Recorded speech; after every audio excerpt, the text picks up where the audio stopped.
actually have some of those here because we know you guys out there.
Oh, hello.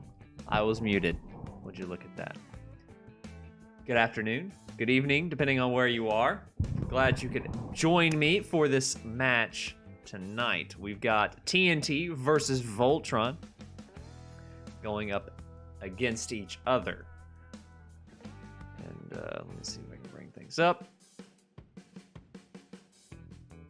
Can we get the intro music switched to some Doogie Bros or a Loggins and Messina type band? The only thing is, it has to be under a permissive license.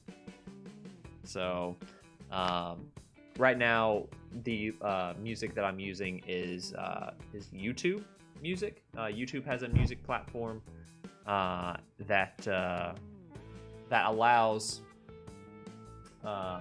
content creators. They have a list of music that content creators can use, as long as it eventually ends up on YouTube in some form, or the licenses are relatively permissive. So I'm using that, and it's literally, I just found all this music in that platform. So that's why there's not any decent, great music. Otherwise, I risk my channel getting muted, and I'd really rather not have that happen.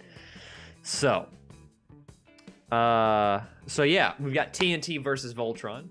The VOLTRON team being, of course, the big boys of the previous season, the big champions of the previous season, as a matter of fact.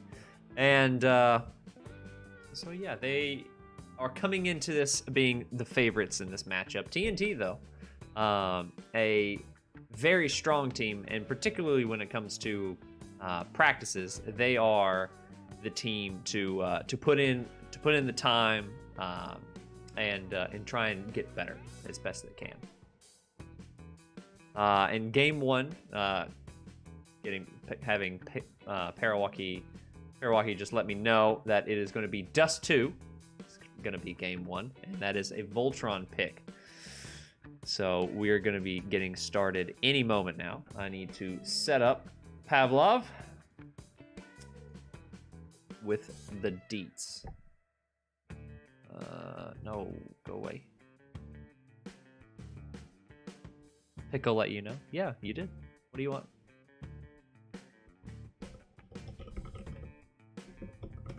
Yeah, runtime equals none. TV 1? That is it, right?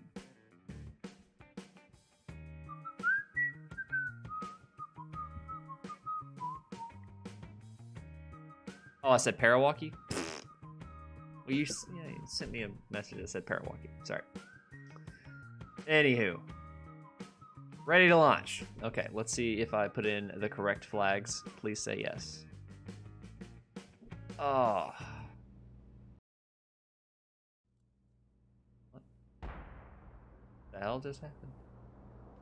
Hello? Hello? Yes. Excellent. I like it.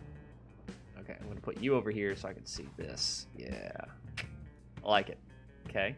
And then we've got this guy here. Yeah. There's going to be Dust 2. I'm going to keep my eyes peeled. So yeah, how you guys doing? We're just waiting for the match to get set up. And like I said, first map will be Dust 2. And once that gets going, we'll jump into it, and I'll start rattling my mouth.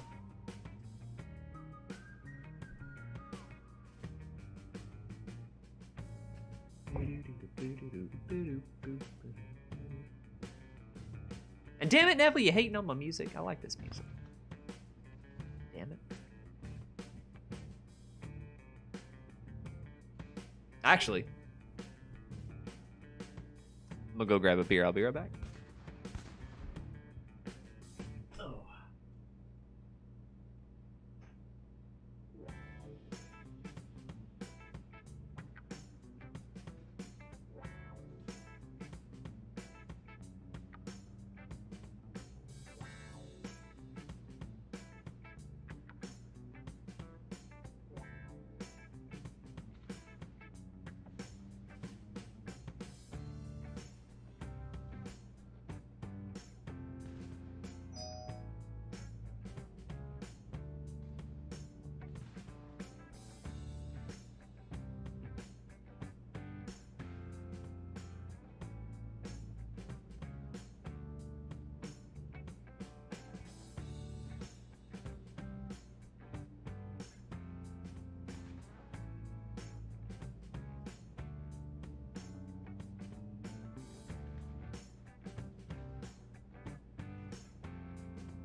Oh yeah.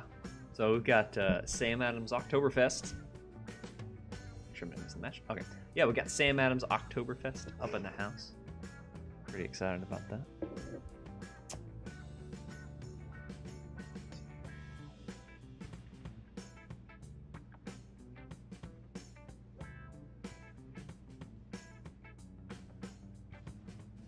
Shit.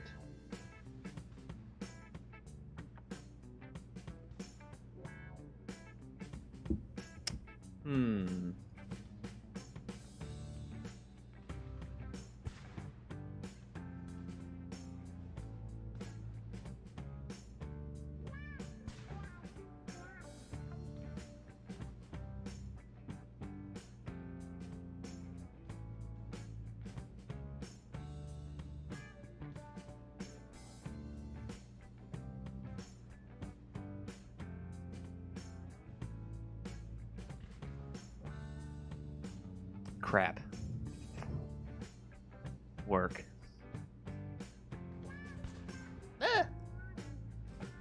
Good news is, I have putty.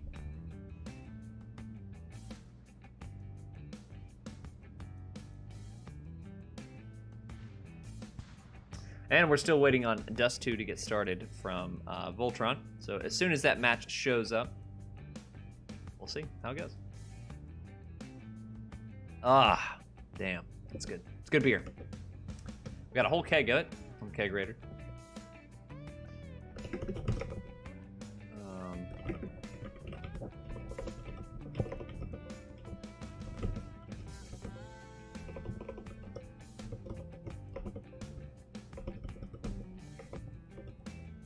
Ah.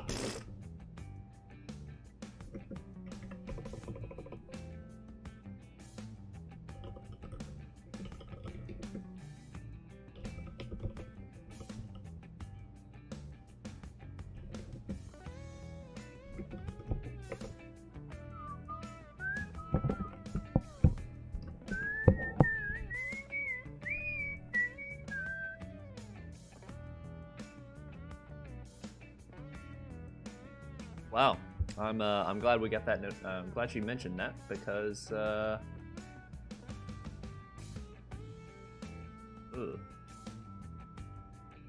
That could have been really bad.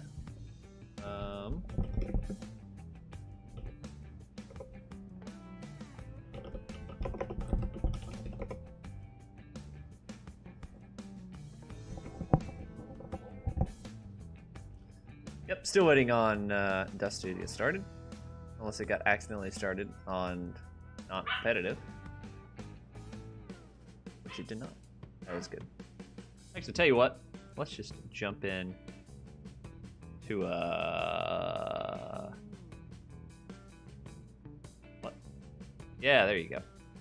Let's just jump into a random map like this Office HQ. Should be starting momentarily. Yeah, I was gonna say it shouldn't be too long.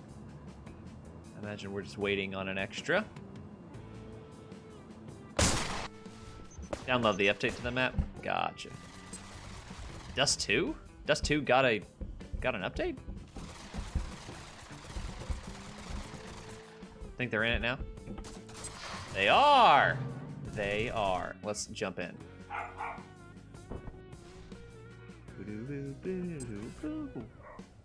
We are in it now. Yes, indeed and dandy. We are in it. Fantastic stuff. Okay, I do need to do this. Run this one command very quickly. I need to do my hacker things.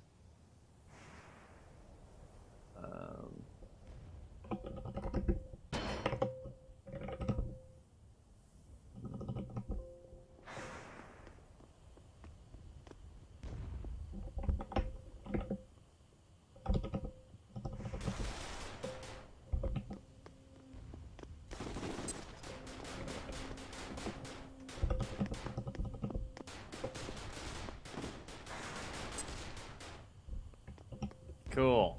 All right, looks like VOLTRON's making hits into the B-bomb site, in which Swordcaster tried to fight off the ensuing chaos, but it's not going to be enough. Psychilo, the only one left, and Jordan taking him down. A flawless round from VOLTRON as they satisfy their need for victory.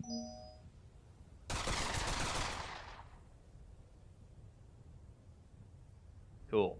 Work is happy. Very good stuff. Now, with VOLTRON on the front foot, we move into the save round from TNT. A natural progression of things. I'm very interesting to... oh, God. There's two sets of semi-auto shotguns. Parawalkie's on the AK-74. Level 3 Mage on the... Oh, Swordcaster. I thought he had something there. Chris was almost caught out there, but it is not going to be the case. Impads and Cameron, the only two left, and it looks like they've got not much left to work with. Cool. Now I've got beer and coffee. And it looks like, actually Cameron S playing it a bit more conservatively, going to rotate around with Impads. Impads just taking some pot shots. Maybe he gets the kill onto Guy Chris, but I highly doubt it. So it is pretty much gonna be bingo bango. I'm gonna go ahead and move chat down just a bit. Move it down here. Actually, I'm gonna move it up here. There you go. Yeah. That way I don't have to sacrifice screen real estate. Oh, level 3 mage. Oh. Thought it had something there. Guess not. So it's not meant to be, but now the buy can come in. Oh. Oh. Swordcasters. AK-74. I like it. Utility. Psykillo. Shoddy. Okay.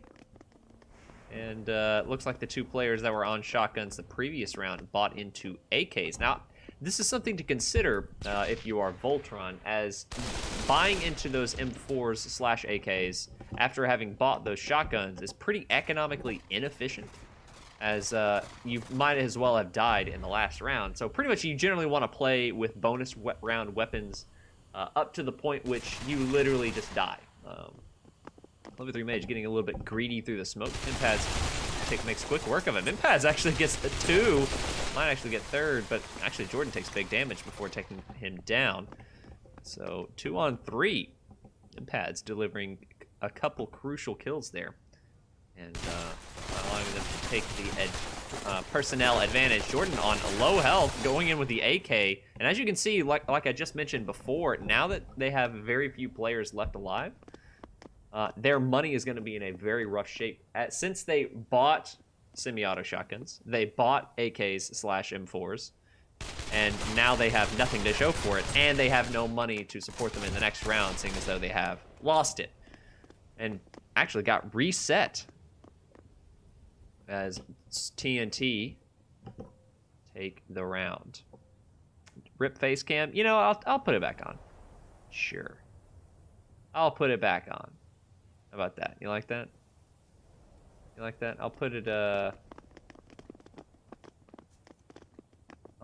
over here. Yeah? Is that better? So, 2 revolvers for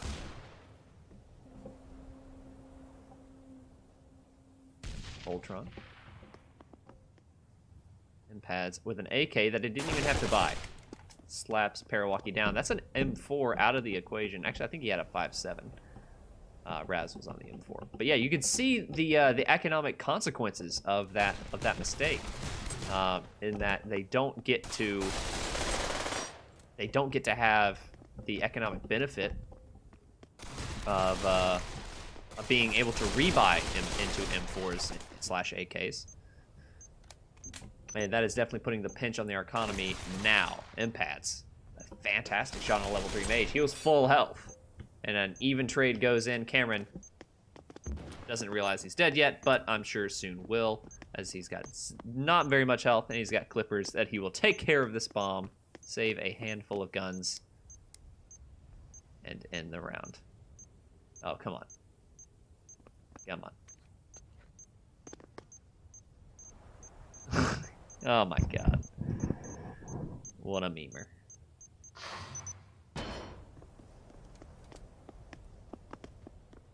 Actually, I'm gonna move me. My mouse. Yes, I'm gonna move me over here since my line of sight is gonna be in towards the match. And in Cameron S. So now you can see the Voltron money is only okay. You know, they're only able to get away with M4s, only able to get away with relatively minimal equipment, considering the fact that they had a 2-round lead going into the 3rd round.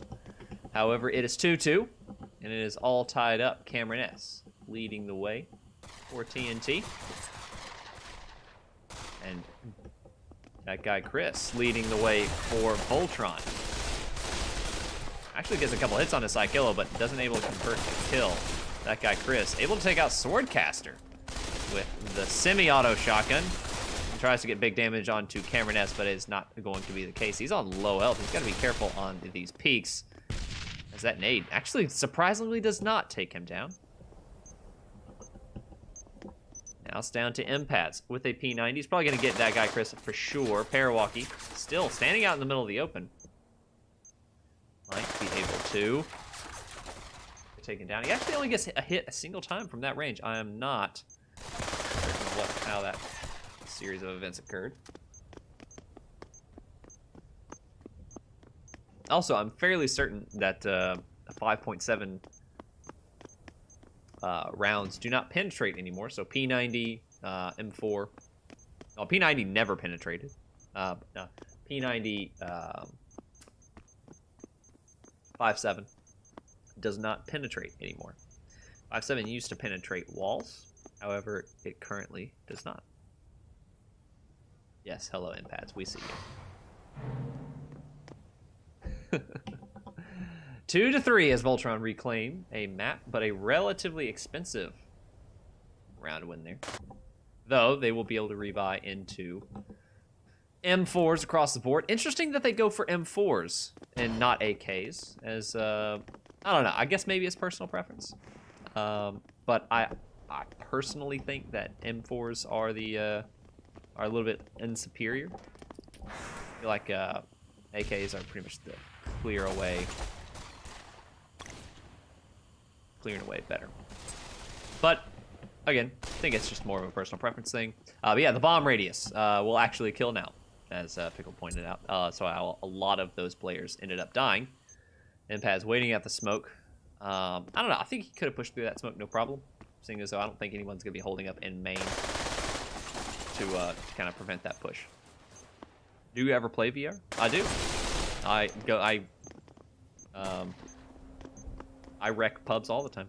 I get into matches with these plebs and wreck them all the time. We have a good time. Oh, actually, almost able to get Raz down, but it is not going to be the case. Voltron will string two together, and that will be 2-4. 2-4, Voltron in the lead from the T side.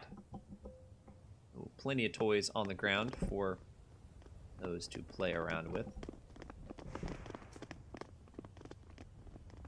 Thanks for streaming. Absolutely. Coffee and beer? Yeah. Oh, yeah. That's my thing. Level 3 actually gets big damage on a Swordcaster, but Swordcaster with the clutch nade comes back off the back wall there and takes down Jordan, and actually does big damage to Parawalkie as well. This is going to be a big asset into claiming into the next round. Level 3 mage. Actually, he is actually spraying, but you can't actually see it. It's a feedback visual glitch via Pavlov TV. He is actually spraying. Even trade, but now it's just Raz. He's on the A site, but does he have the bomb? He does not. Does he have the bomb? He does not. Just Raz. Voltron's actually monetarily on pretty good footing. Though the big thing is that TNT don't have many players left alive. They did not keep a lot of players in the round, and they kept one less in the round as well. So they are not going to be able to carry those AKs that they invested into the next round. So that is going to be a bit painful, as they still just now fully invested into that last round and just now got into that round. So they will have to force buy into this, and it won't be pretty, but they will need to force buy into it, as they need to string rounds together. 3-4 TNT. The first round in a little while. Get back into it. Psykillo falling back to Car as Voltron making moves onto A site. Not really a big fan of that peak, as he could have used could have used some utility to get around that corner and get a bit of an advantageous fight. Cersei's really going to do just that, but it's not going to be. It's going to be too late. Swordcaster with again, these nades from Swordcaster are saving TNT. He's able to get kills without really having to afford himself much risk. Cameron and Empads, the two players. Does he shoot through that? Oh my god, he got the dink on the Parawalkie. Oh, he gets the kill onto him, Cameron S. Brings it back to a 2-on-2. Impads moving up onto Catwalk. They pinch for the bomb site. Impads gets damage onto Raz, but it's left down to Cameron S, the top performer for TNT. Not able to close it out. A actual terrible reset for TNT, as now their money is broken. They get their reset, their loss bonus reset. And now, the hero buy, Impads. Looking to do economic damage to VOLTRON, however, do not think that is going to be the case. What they are going to do. Oh, Impads! Through the wall, gets the headshot onto Parawalkie. He's probably not going to be happy about that. As the rest of VOLTRON move towards A long. Search and destroy, spotting it out for information. How does he play it? He's got a Glock and a nade and a flash. Wow, that actually helps a lot. It holds them back. Search and destroy. He accidentally uses that run glitch. As that whole side of the whole side of Catwalk there is actually a big ladder volume, and if you slide across ladder volumes, it'll actually more or less teleport you.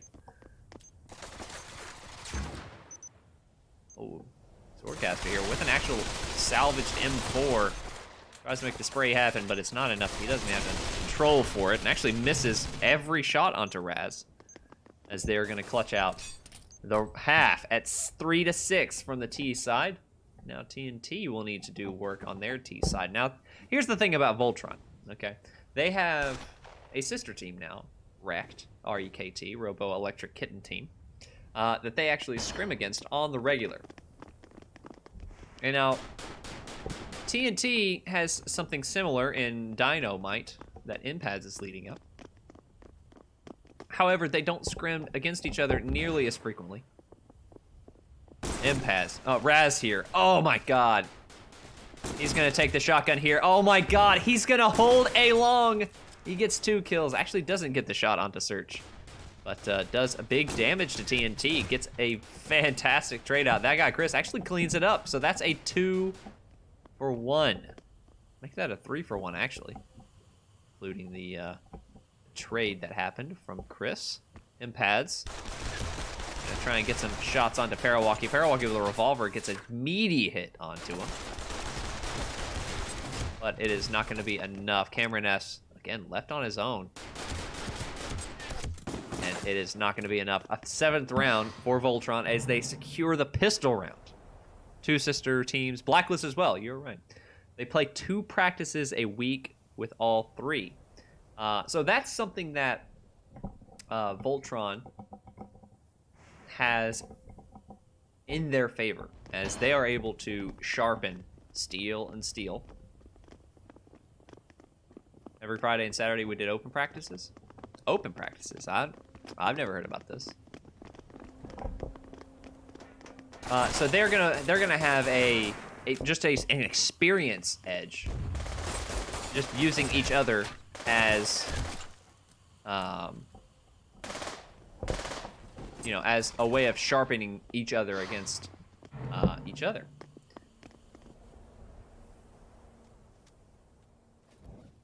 Open for any of the 3 team members. Oh.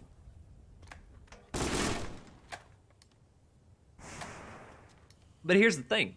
That kind of practice, that kind of repetitive scrimming is doing wonders, not necessarily for, you know, the sister teams and the and VOLTRON itself, but it's doing enough to where it's actually raising the level of Pavlov as a whole.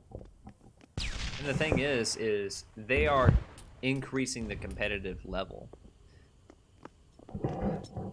to where once, you know, players start to play with each other on a very regular basis, they're able to, you know, to craft their own game, experiment, see what works, and take that into consideration as they move into future games. You know, Raz there. A lot of these players, the more you play, the more experience you get in these games, the better you get, and it's really cool. I really like it. Should Pickles teams be allowed to scrim against each other? Should we consult MMR? This is something that I've been seeing. Being allowed to practice together, I mean, obviously, yeah, you do what the fuck you want. However, I will say, asterisk, and Pickle, you're not going to like this, but I really don't like the fact that you guys can challenge each other. Because that's conflict of interest 101. Holy shit, that is really no good. You really shouldn't do that. And I really don't like that you guys can challenge each other.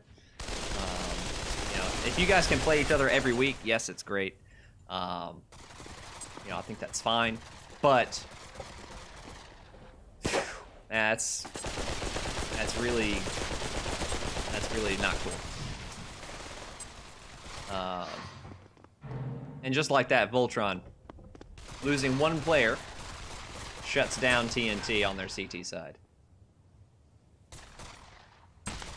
And that's the thing too, is VOLTRON is a force to be reckoned with. And like I said, the fact that they have those resources, the fact that they have you know, a fantastic, I wouldn't even say team, I would say organization, to where they can create, you know, matches for each other.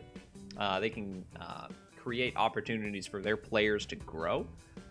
That is a lot of resources in which to sharpen one team, another team. All of the resources that you have together is such a fantastic tool to improve your skill level.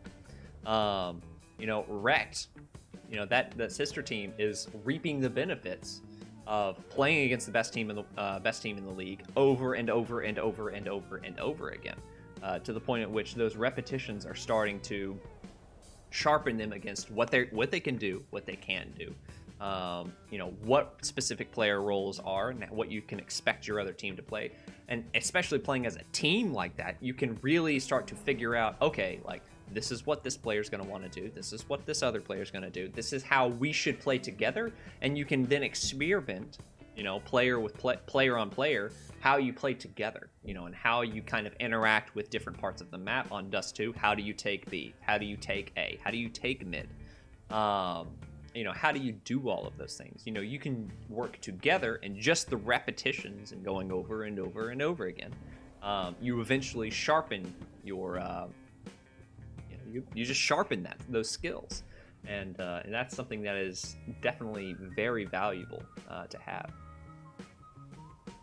What do you think of the map I Am Legend? I haven't looked at it. Honestly, I haven't had the time. I've been brewing beer, my friends. So I've got a German alt beer that's got a few more days. I think it's got 2 or 3 days. I got bottles coming in tomorrow that I'm very excited to bottle. I'm ready for that beer to come out.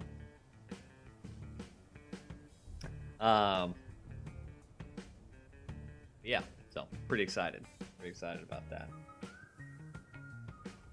But speaking, bottling is unreliable, messy. You're not wrong. Reuse bottles.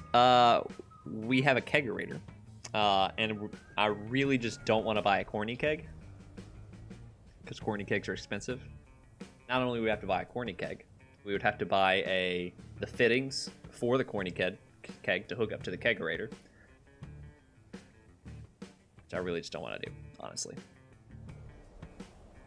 I mean, I'm brewing in 5-gallon buckets. You know, I mean, I'm not like, it's got to be the best, you know. But you know, bottling is gonna be fine. It'll be fine. We've got a little siphon tube. So we'll be using that. Oh, hey, Wrecked and You said Iceberg is playing on Mirage? Yeah, we've got a couple little minutes before the next match, so yeah, let's check it out. Let's check it out. And in the meantime, I will update the score. Team right score.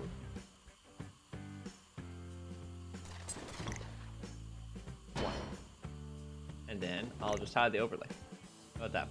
So we're just watching. This is Wrecked and Iceberg. Iceberg actually coming back from a 2v4 disadvantage. A 4v2. Scud is map 2. Cool. What's your highest ABV?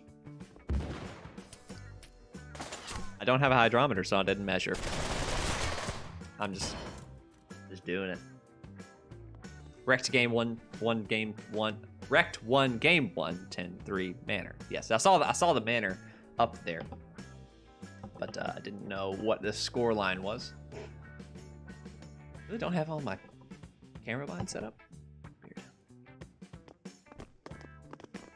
Yes, so we are just waiting on the next match to get started. Scud Hunt is gonna be the next game.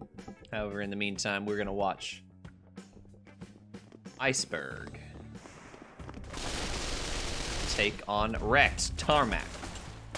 My god, that nade's gonna do big damage. Actually does. Prime Legionnaire takes the brunt of it. Wrecked just spraying through that smoke. Pretty much consequence free. Those guys are not really tracing his tracers through the smoke to try and re-find him back there. Tarmac probably gonna relay the information that they have fallen back. Onion Knight catching the information as well. Kenji closing the deal, taking a swift 3K.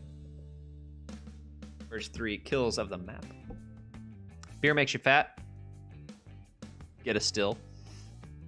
I mean, you're talking to somebody who's one of his groomsmen in his wedding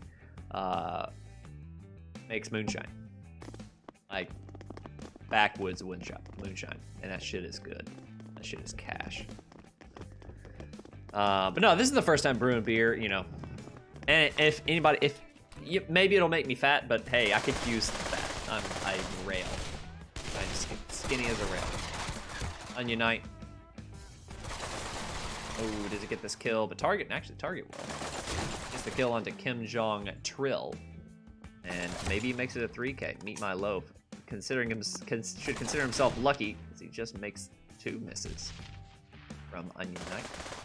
Oh, does he get this kill on the headshot? Oh, meet my loaf. Man, he's the target of a ton of kills. But Kenji, Baby Yaga actually doesn't convert that kill, and Kenji gets 2 as a result of it. 4-0 for Wrecked. Wrecked's actually playing very well. Get him to buy some ad time on your channel. Hey, if anybody wants to buy ad time on my channel, DM me.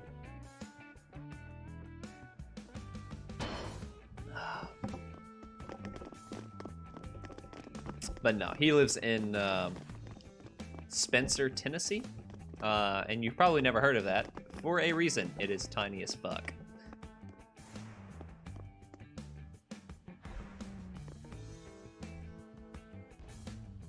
And it's definitely not. He's not selling it. You know, you don't want to sell moonshine unless you've got all the licenses and such. Licenses by which are expensive, and taxes of which you just have to pay. And piss on that. I'm not a big fan of that smoke from. I don't know who threw that smoke, but please don't ever throw that smoke again. If you have to run through a smoke to get onto the site, that is bad, bad, bad. Looks like the players from Wrecked are going to be making their way onto the site from Catwalk. Target 5551 going to come in with the snips, but Kim Jong is going to put a quick into that because yeah, piss on that. Piss on getting clipped. Ooh, Bada Bing gets a flash in his face. Kenji actually left on his own, and a quick trade. Voltron is starting. Well, let me know when it starts. Go back! Back! Back! whenever it starts, I will jump on it.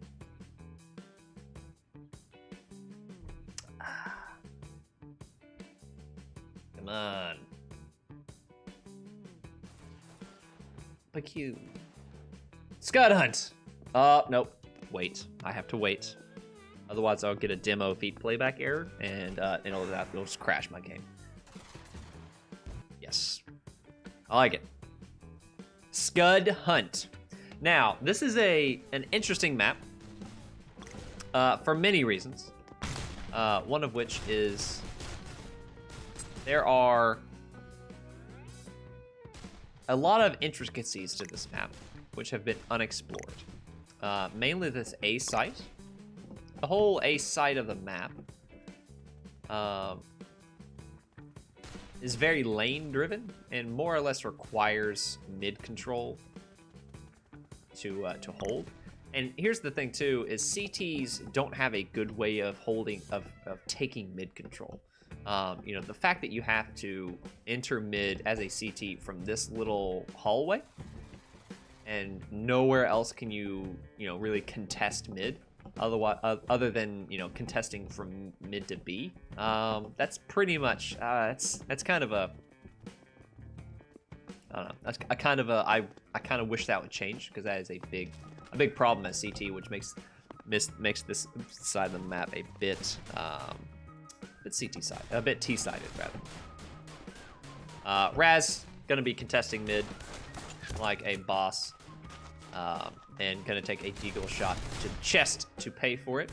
Swordcaster getting a bit in the back lines, and as you can see, like, there's just not very many good ways of holding mid without being at risk from multiple angles. As you can see, there's multiple people holding that angles. 2 players from VOLTRON fall.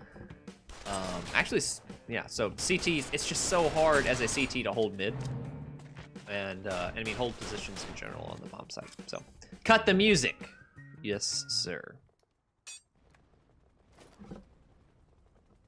Yes, sir. But yeah, so TNT take the pistol round as they started out on the T side, which is not a big surprise. Yeah. It looks like they're shaping up to move towards the A site of the map. Do I have this set? No, I don't. Ah! Oh, come back. Ah, so many things that are fucked up. 3, boom, okay. God bless. And let me turn on my overlay.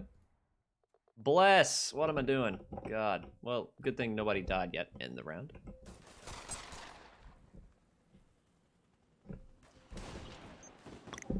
Looks like things are shaping up to move towards the A side of the round, A side of the map. Interesting that they start arming the bomb like that. I don't know. 2 players from VOLTRON on the site. Raz on the back of the site gets taken down from Psychillo. And at mid. And, wow. Wow, that did a huge amount of damage. Wow. That was insane. Ugh.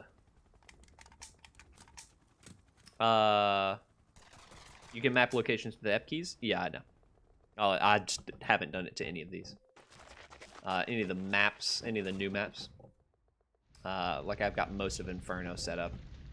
Like, I've got all of Inferno set up. I've got a lot of, like, almost all, I've got all my keys bound for Dust 2.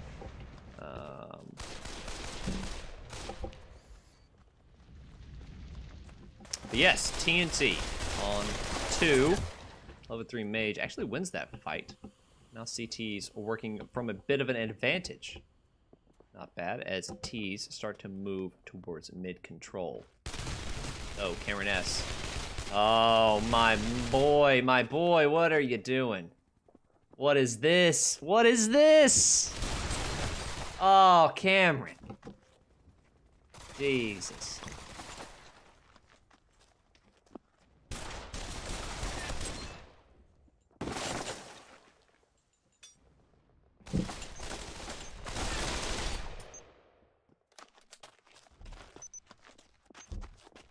I'm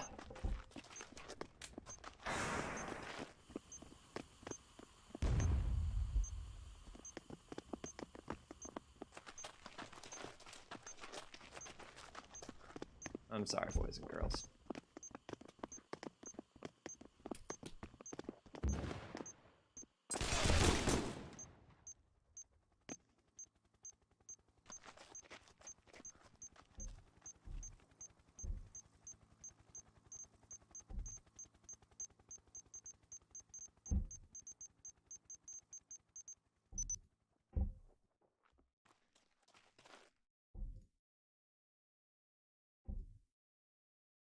Boom.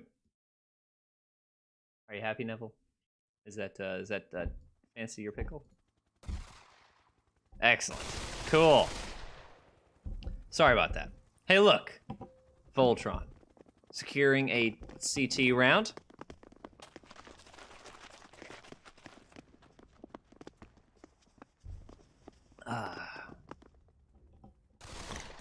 Nailing it down. Let's make a checklist to refer to it. Round ends or switch sides. The thing is it's just, once you get into the map, there's no way to know, once you get into the map, whether one team's gonna be... Stop yelling at me! There's no way to know what team's gonna be on what side, you know, unless you know ahead of time. You know, it is what it is. Cameron S, the last one alive for the T side, as he's got 2 players from Voltron coming in on him, but Raz able to close it down. Please tell me ahead of time, actually, that would be really great. So if you predetermine sides, just let me know, and I'll have to shit update it. Because it's a big pain in the butt. So, Voltron stringing 2 together, and it looks like the meme buy is in. Semi-auto shotguns across the board. My God. And they are just rushing mid. Look at this. This is disgusting. Oh, the 2 Voltron players didn't even see them. They were out of spawn just a bit too late. Oh, what a big oof. Big oof indeed. That guy Chris, though, puts one where it belongs. Actually, Seji catching Cheek there. Cameron S there out in mid. And actually, TNT working from a 2-man disadvantage. Oh, man disadvantage. Just a single man disadvantage. As Swordcaster on the wrong side of the world. Empads. Where is he? He is way out of place and gets taken down, leaving Sword in a 1v3 post plant, of which I don't even expect Raz to win a 1v3 post plant situation. 2-3. 3-2, rather. Not bad.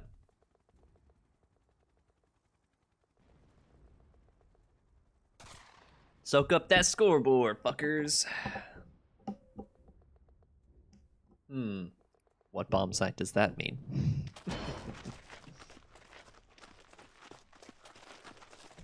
Looks like they're going to be shaping up towards the A site, maybe?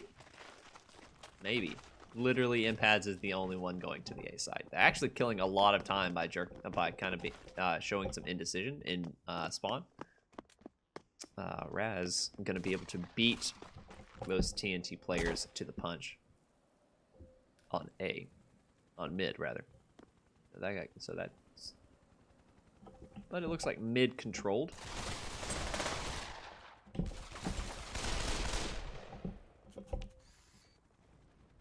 Yeah, looks like mid controlled. Seji trying to get the trade for Jordan, but he's at very low health. He's got to be careful. And gets taken down on the cross.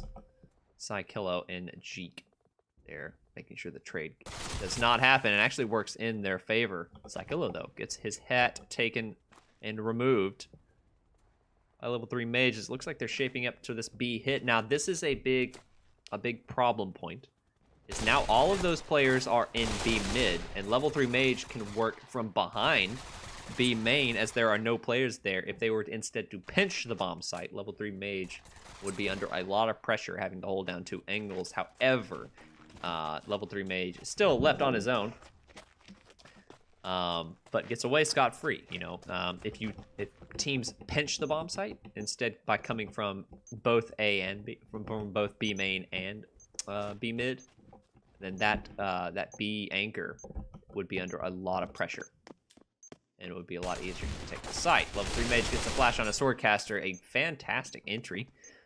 And it's now in a 1v3 retake situation, a tough one at that. However, both of these players are at low health, and he's got clippers. That is going to be a big determiner in its success. He gets the double spray down. Both those players low and in the open. Going to be proof of their demise. Level 3 mage just got to find the bomb, gets the clips, and makes it happen.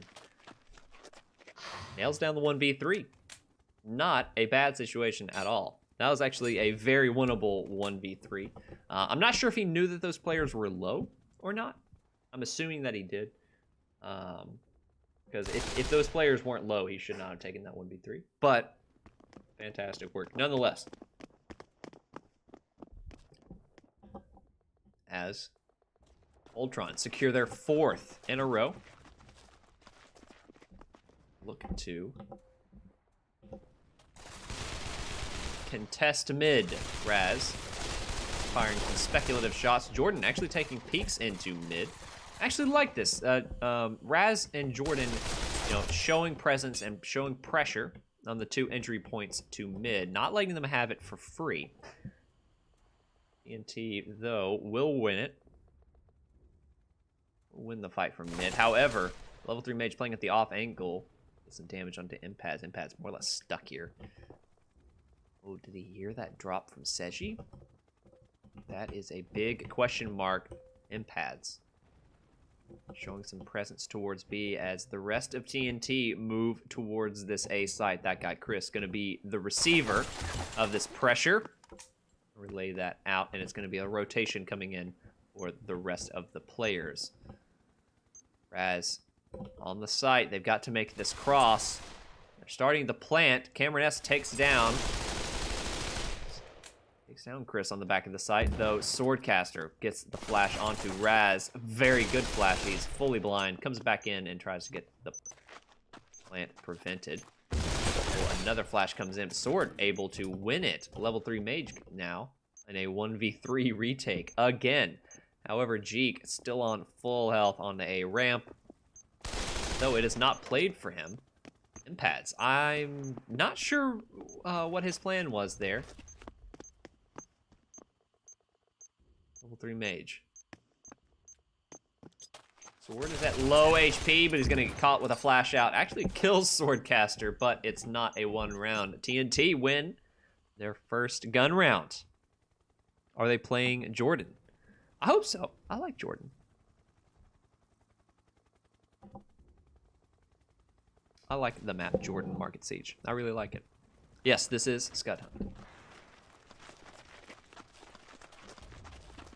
Oh, thank you. Thank you, Cameron. Jordan is really fun. I really enjoyed it. Oh, TNT banned Jordan? Aww. That's lame.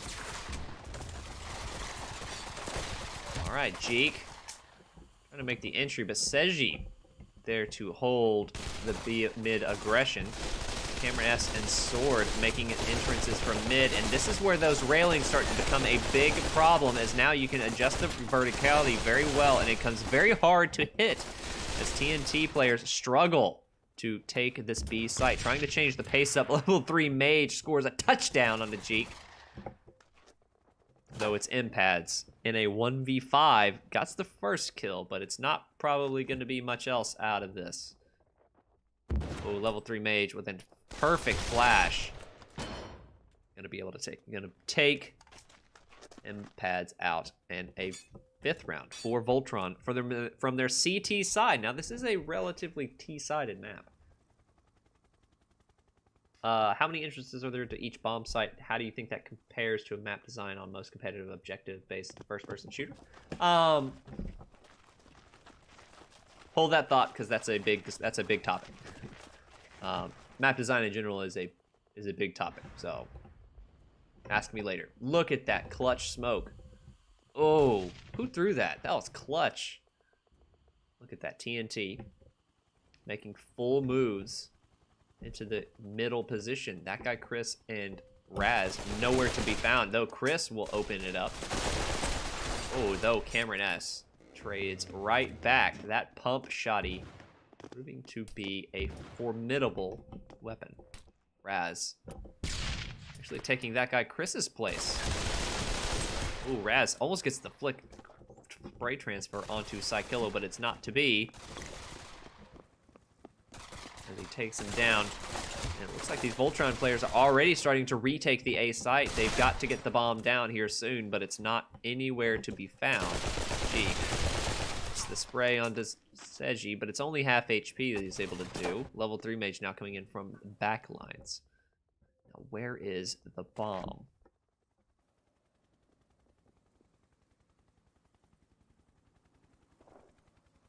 Ooh, Jeeg. Will he hear that Seji is just around the corner, but it's too quick. Cameron S grabbing the bomb, moving to B. All of these players are over on the wrong site now. Cameron S in a very favorable position, though he does not have the health nor the time advantage. Both of these players have clippers. He's going to have to keep a constant eye on this bomb, and Voltron know it.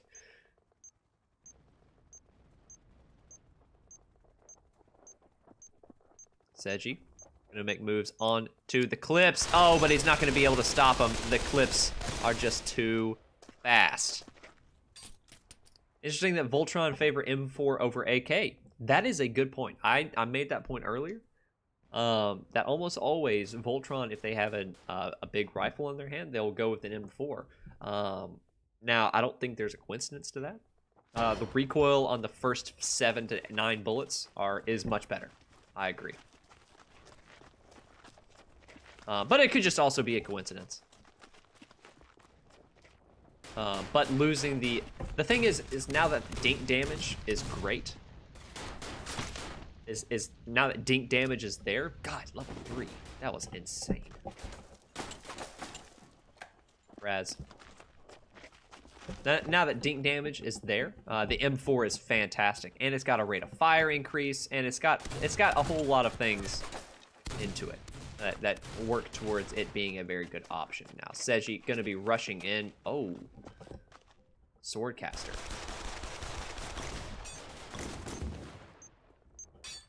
That's the information, but doesn't. Oh, he gets the double spray down, but it's not gonna be enough. The Glock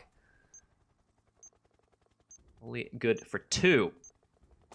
Oh, he gets his impads. Maybe he shot a bit too quick there. Now all of Voltron know exactly where he is at. And this is pretty much a done deal for Voltron. A 7th round. Almost certainly. Oh, Seji just baiting for level 3 mage who's got the revolver. A trade happens, but it's still a round in the bag for Voltron.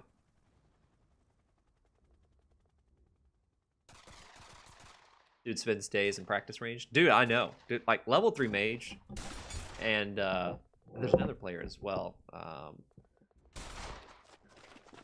Who's the other relatively new Voltron player? Not Jordan. Came in around the same time Jordan did. Both of them just put in insane amounts of practice. Especially, like, I know level 3 mage just puts in so much work to this game. It is unbelievable.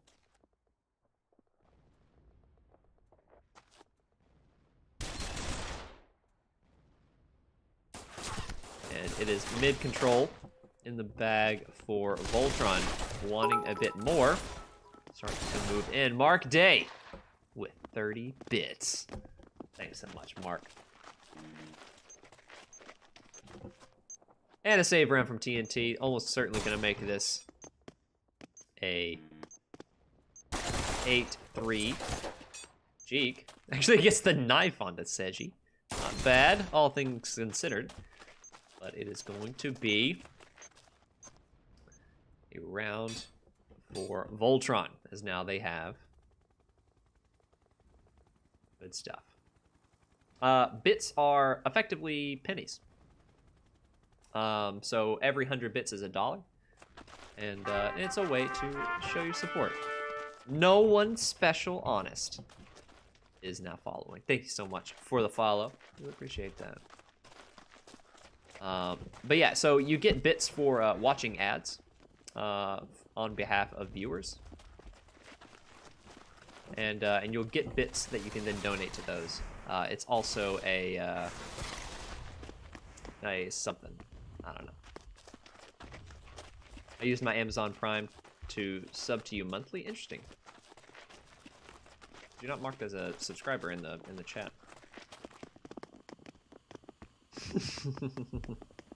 Wasn't ready for this poopy trumpet. It's a good one. I like that. I like that sound effect. Freesounds.com, I think, is where I got it from. Something like that. Oh, Kami did. Yes. Okay, that's your Twitch, Amazon Prime. Well. Johnny Magic. With the sub. Welcome to the Pasta Bowl. As now the A take is underway. Actually, relatively good trading as well. It's now Cameron's actually on a 1-on-2. This is relatively doable as both of these players are at or below half health, meaning this Car 98 is going to do a full fat one-shot kill anywhere on the body. Though he's got time working against him as he's got no flippers. Oh, he's going to miss the timing onto Jordan. Oh, he misses the shot. He gets the first, but it's not going to be good for 2. A 9th round and map point for VOLTRON.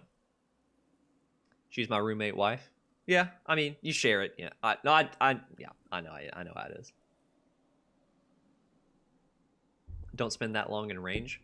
Dude, range is, like, the range is fantastic. Like, it is such a powerful tool for getting better, especially now that we have fixed spray patterns.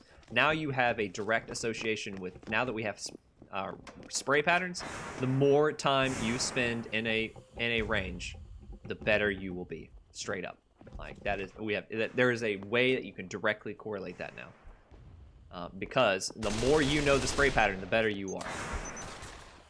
And the more that your body can emulate it, the better you are. Like, that is strength and conditioning now. However, VOLTRON changing up the pace, making a quick B rush. Oh, Cameron actually gets the kill on a Jordan, but leaves himself exposed to level 3 mage. Jeek now on his own with the shot. He spots 2 players. Does he get both of them? However, no. It is a 10th round for VOLTRON. 2 10-3 score lines.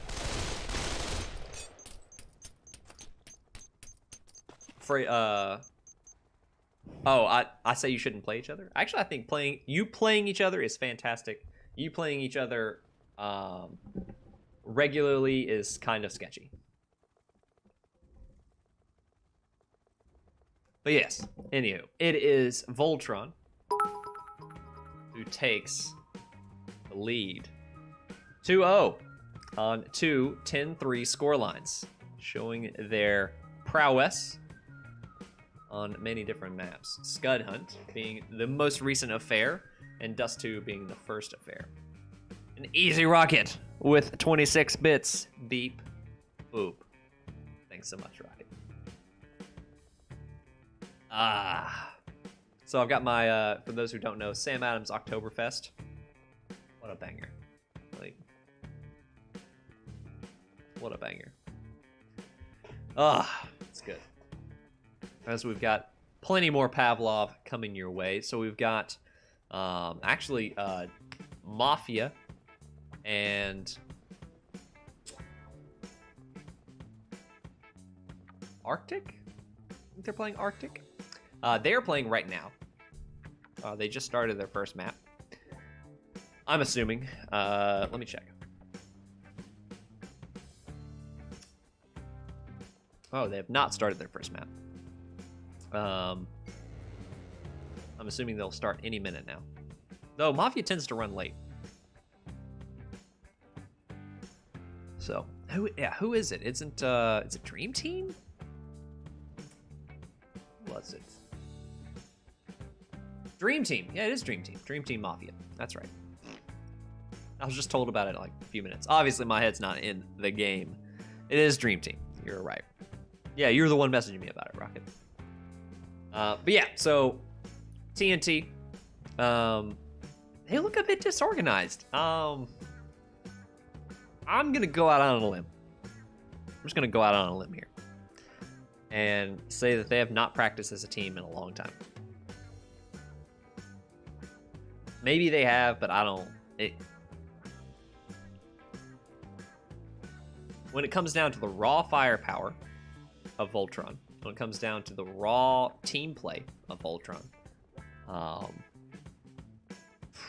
they look a lot better practiced. You know, TNT they just don't look like they're in this game. And I mean, honestly, I think it's just that they just haven't played as a team in a little while. You know, just I don't know if that's true or not. I'm not working off any like pre-existing premonitions. So I don't know, but it looks like they're just not in this game. 6 rounds in 2 maps so far. Getting a bit sketchy. Maybe the next map will I will be proven wrong. You know, but yeah, TNT look a bit disjointed. On the other hand, VOLTRON look fantastic. Like, just the way that they're flexing on these different maps. You know, really showing that they put some time into thinking about how the maps played. You know, just looking at how they played Scud Hunt and how they approached mid.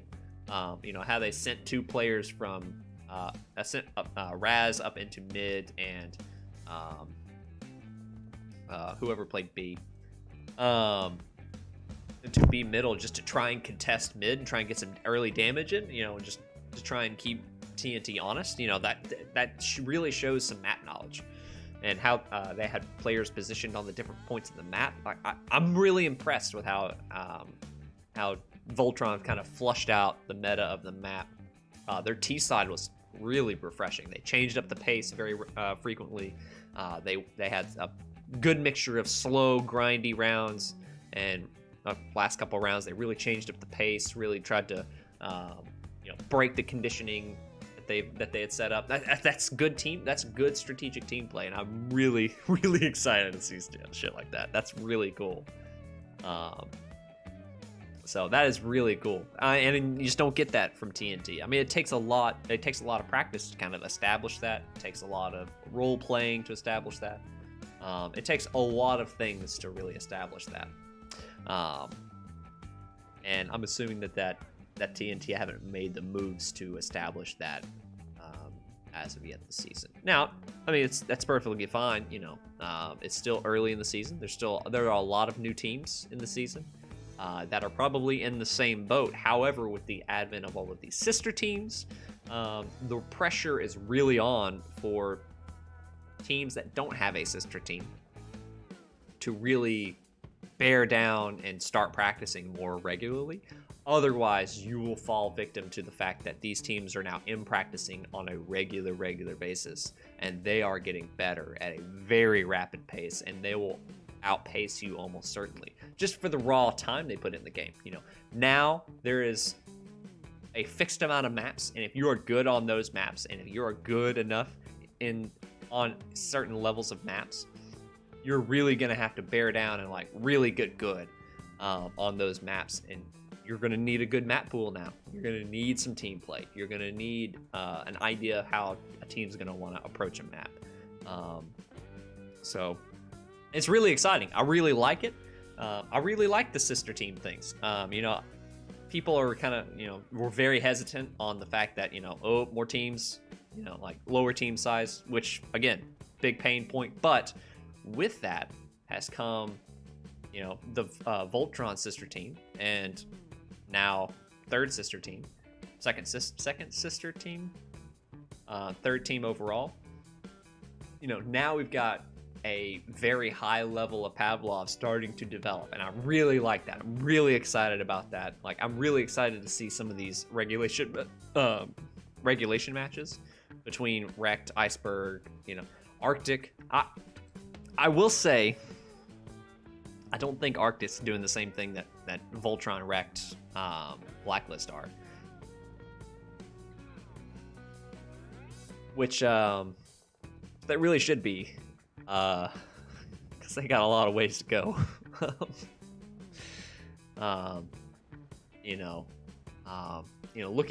Looking at Iceberg play, sometimes they have some cool moments, but man, they look like a mess. Man, they look like a mess. I mean, the same could be said for a lot of different teams, so, kind of beating a dead drum at this point. But yeah, so very exciting. I'm really excited to see, like I said, the Voltron wrecked matches. Like that's going to be an exciting match to see. Should I guess VRAT's going to have to make a sister team? I mean, absolutely. Oh, Sword, you in the chat? Wait, is there no more maps? It's you have to actually play all 3 maps, right? Virtual Assassins is the German cousin of VRAT. Yeah, there's one more. Okay. Well, while you guys prep for that map, God, I gotta fucking piss. I gotta piss really bad. I'll be right back.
Hello again.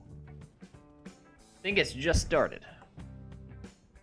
It just occurred to me that this is the first time I've watched a casted Pavlov match. Well, there aren't many, so I'm not unsurprised at that.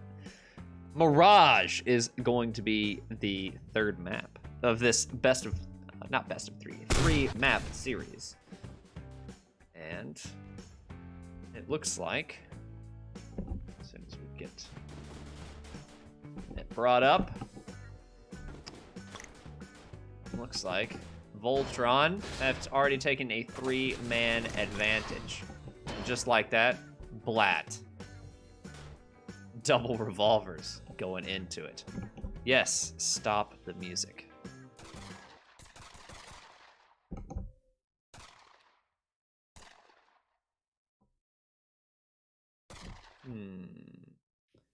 Let's see. Voltron on the right side, they have 2 points.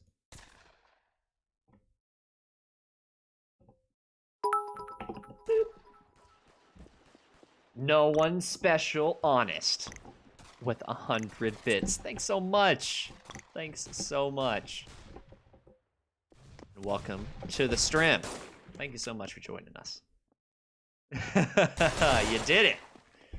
And now you're in the lead. Speaking of being in the lead, Voltron is in the lead with 2 points on their pistol. Winning off the back of the pistol. A full fleet of shotties coming out. Yeah, that round was fast. I mean, when you go up against a suite of 1911s, yeah, it goes pretty quick. Like a bit of mid control trying to be flexed, but not much to speak of. And it looks like Reness and Pickle trading ways.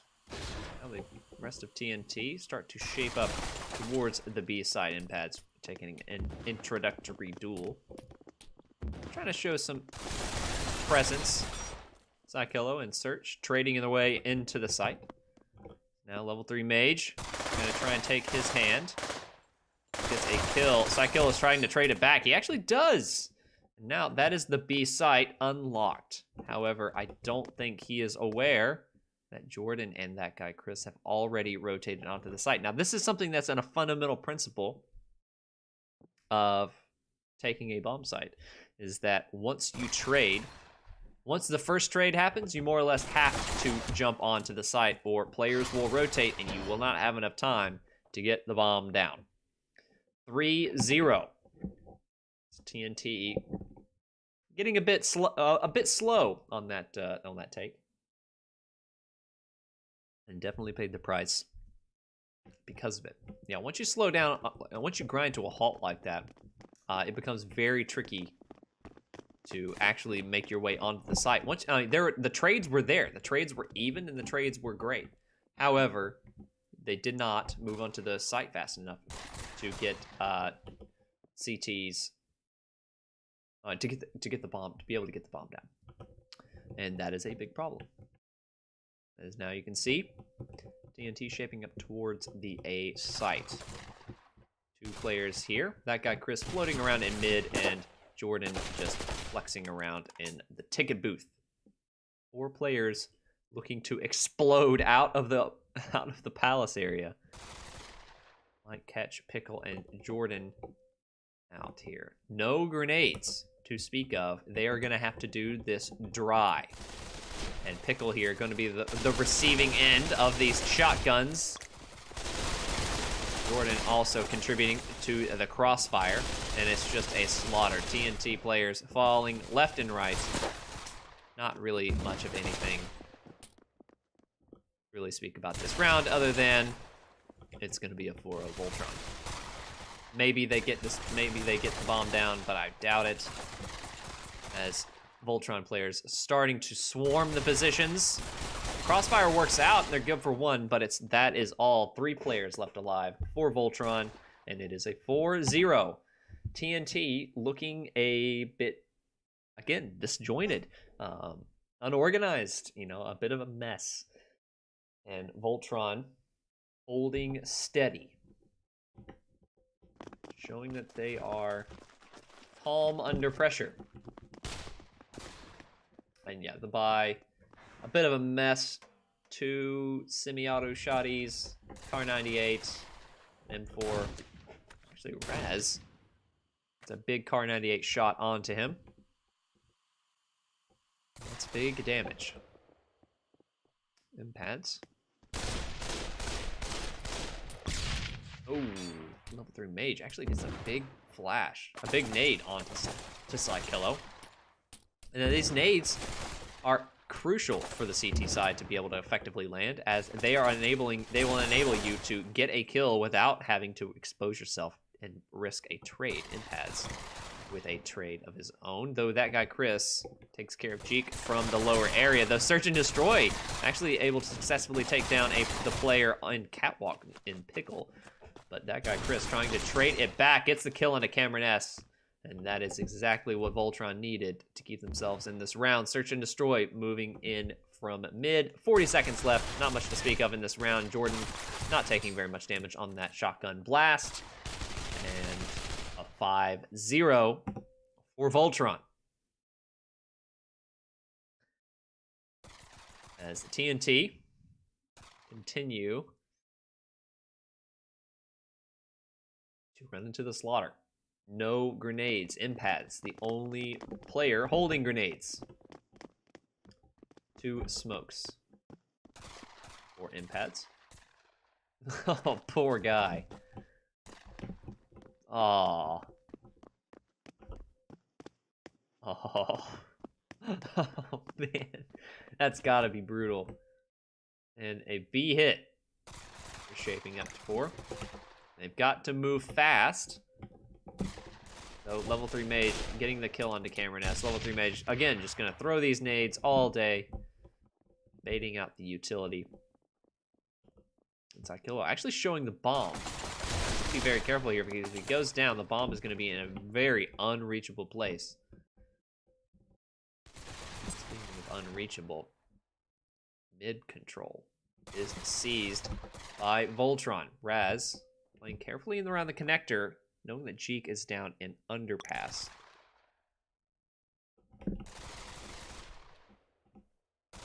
And that's the thing about this map too, is it centers very much around mid control, and the fact that you cannot smoke window effectively without exposing yourself for a trade is very dangerous. Because it definitely makes getting mid control a lot harder, and for T's, getting mid control is a big part of the meta on this map. And yeah, level 3 mage gonna get the quick spray down from the flash, close out the round, 6-0. This has got to be very unfun for TNT to play with.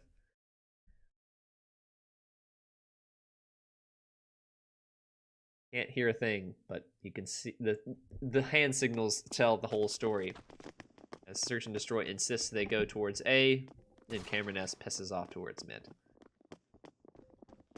Looks like they might be trying to change up the pace here.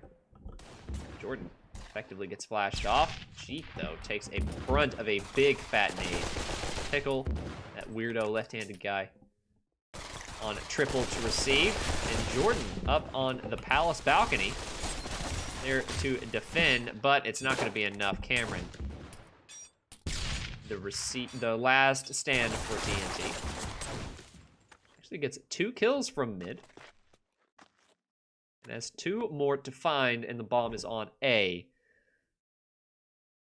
Not really much, again, to spell out for this round, as TNT not looking like they showed up to Mirage.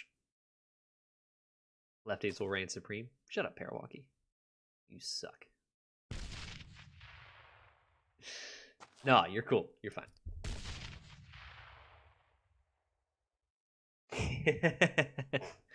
I will say, being a lefty, working, operating bolts on bolt action rifles, it's a tough one. Cameron S giving away his position to Pickle, who takes a big fat meat shot, but not gonna be enough to take him down. A 7th round for VOLTRON.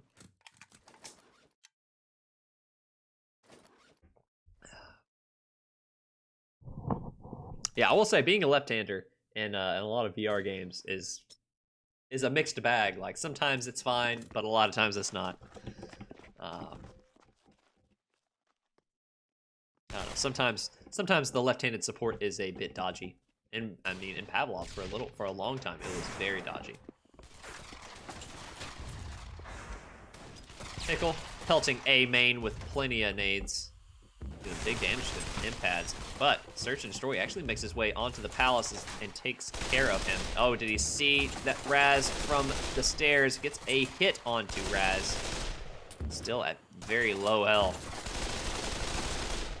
Trying to get the kill into Raz. Raz knows he is low. And actually, TNT looking very impressive in this round. Psychillo waiting him out to take the peak. Very smart stuff, as TNT slowed it down and really starting to flex that mid control. Now you can see a much more successful round from TNT. They have very good mid control. Now they pinched the A-bomb site. Whether it be coincidence or whether it be an actual planned attack, they took mid control, they pinched the A-bomb site from both connector and A main and palace, and they were very effective in making that hit possible. Now, Jordan left, actually tries to retake the site, not gonna happen. TNT walk away with their first round, 7-1. Good stuff from TNT. Now, they won the round. The big ask of them now is replicating it. Now they need to do it again and again and again. So, Now, here's something that's probably going to tilt you a little bit. Okay. Where's Impads? Impads has an AK. Okay. Cameron S has a Car 98. He straight up has enough money for an op. However, only has a Car 98. Why? What? Why? Cameron, you are putting your team in danger of losing a round, losing a map, like, because you want to play the car. Like, why? Anyways, if he has an op, he can one-shot people, but he chooses to use a Car 98. Style points, sure, but anyways. Impads, though, will show Psykilla who's boss.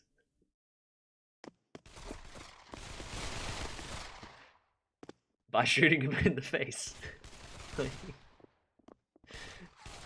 Though the bomb will be going down shortly.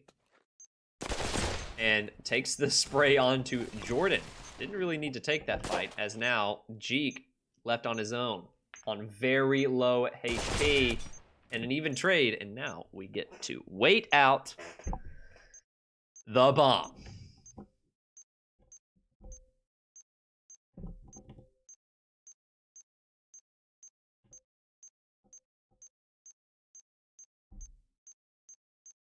But yeah, so Cameron has so let's rail on Cameron some more.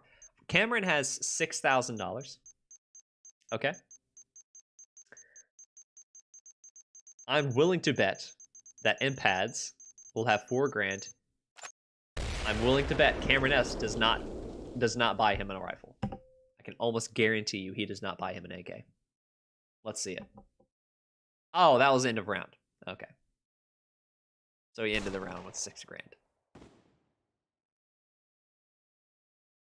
Anyways.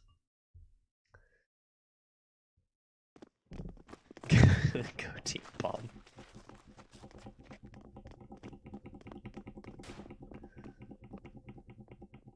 Now, TNT's turn to take a round on the CT side. So it looks like the classic Rush B. Now we're on to the B site for TNT, for VOLTRON. Even trade so far.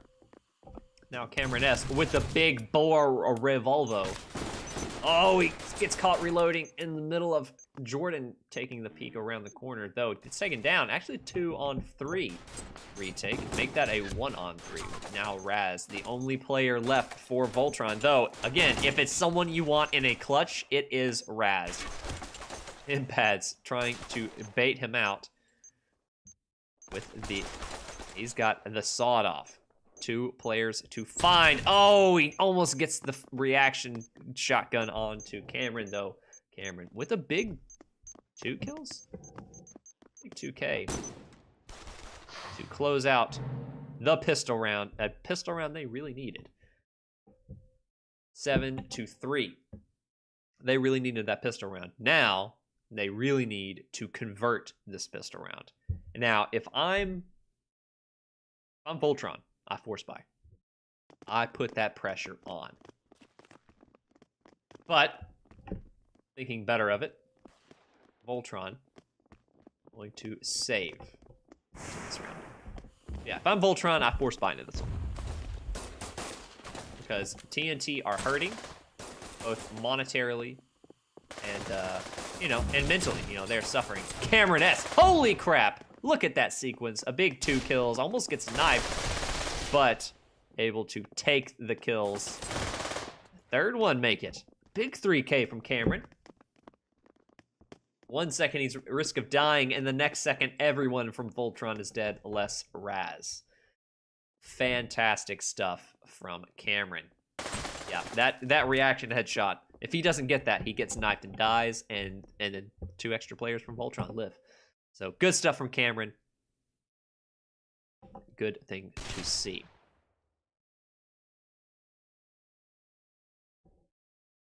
Let's see what the equipment is from TNT. So 7-4. Cameron S. going to be holding on the back of triple. Impads gets caught out crossing, and it's a fast A play from VOLTRON. This nade could do big damage, but it's not going to. Cameron S. Responsible for holding back at ticket boost, though it's not going to be enough, as now all of the players from TNT on the way to the retake fall. Level 3 mage coming in through the murder hole, actually gets the kill onto Psykillo there. Cleans up the round. An 8-4, the first gun round, in favor of VOLTRON. So now they look to close it out. 2 rounds is all VOLTRON need to make it a 3-0 map set. That's why Cam gets the car. Yeah, but you see, for every really cool eco round you face down and get like really flashy kills of, there's 10 rounds you lose because Cameron has a car 98 and couldn't kill somebody with an op. You know, like there's 10.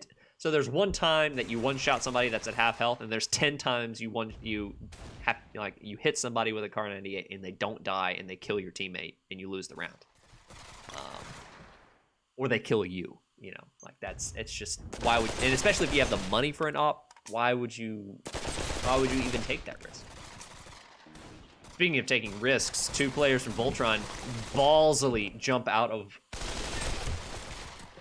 Palace with no utility, and TNT make quick work of them. An 8-5 scoreline now, as they start to mount the battalion. Not a comeback. Not going to call it a comeback. The round battalion. I don't know. It was bad. I thought that was going to be a lot better than it sounded in my head. Anyways. But VOLTRON, the classic. Level 3 mage. 13 kills to his name. And there's no one on B except Search, and he throws the nade at the wrong time. Oh, Cameron S, though, able to prevent the bomb from going down with a very smooth headshot. But again, not gonna be enough, though. Good stuff from TNT on this retake. Level 3 mage and Pickle left to hold this bomb site down, and he gets a double spray down. Oh, that's key. Cameron S now gets the kill onto him, but look at this. Oh, Pickle gets the spray down and closes it down.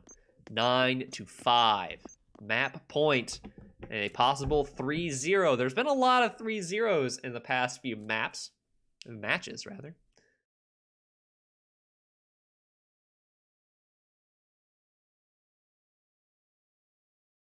As now VOLTRON look to get a 3-0 of their own. Let's see where that smoke goes. Nowhere useful is the answer. And it looks like another fast B play. Impads gonna be looking down the barrel of it. Smoke comes up, but is it gonna be enough? Ooh, this is gonna be tricky as players already starting to come out of the apartments. Big damage, maybe? No, it is not. Not even big damage. Only a small bit of health.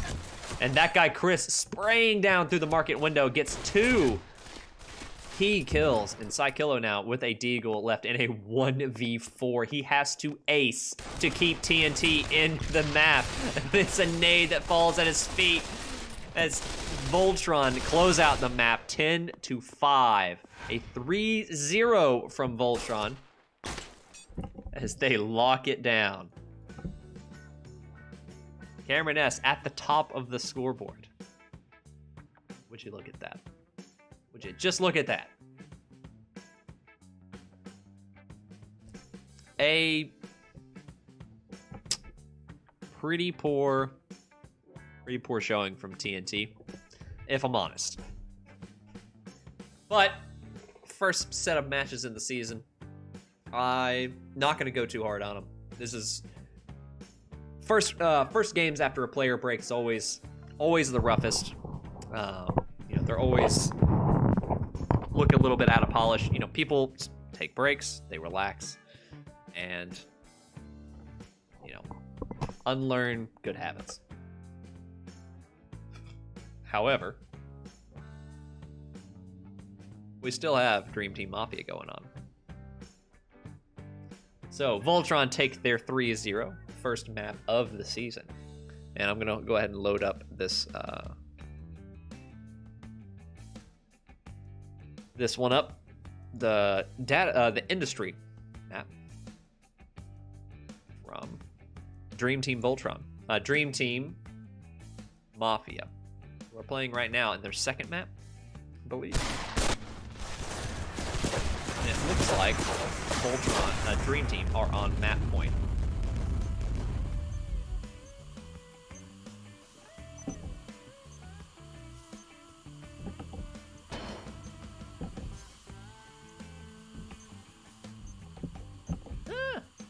So, Dream Team on map point, bombs down.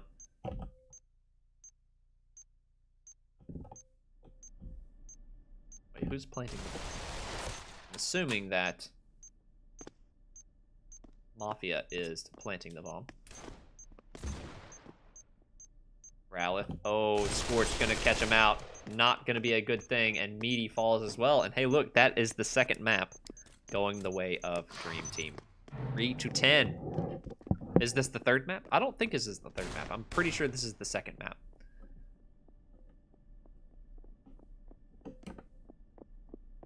So, on that note, I'm going to update the details.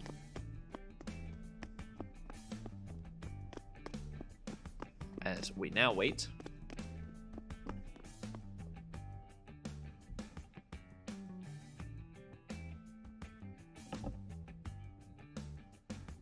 Oh, that looks cool, right?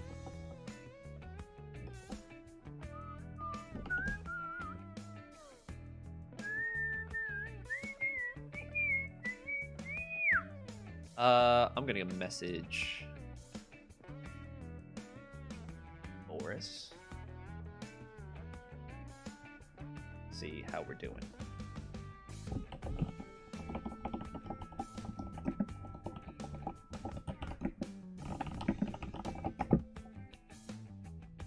I like the P90 visual bug the most. Yeah, oh, I know. Yeah, it is a definitely visual bug. There are a couple other ones. Yeah, M4. There's a couple of visual bugs for Pavlov TV. One of which is, you can see it really obviously with the P90, is that the second hand doesn't register as like gripping whatever you're gripping. That was map 1, by the way, actually. Map 2 starts in 5 minutes. Cool. P90 one happens in game 2. Yeah, with the competitive spectator cam. Yep. Map 2 is going to be cache. Map 2 is going to be cache. I'm going to go ahead and update the stream.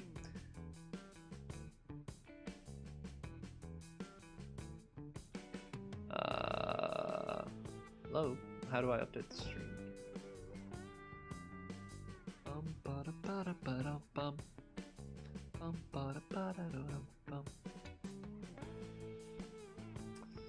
Shit, I can't remember.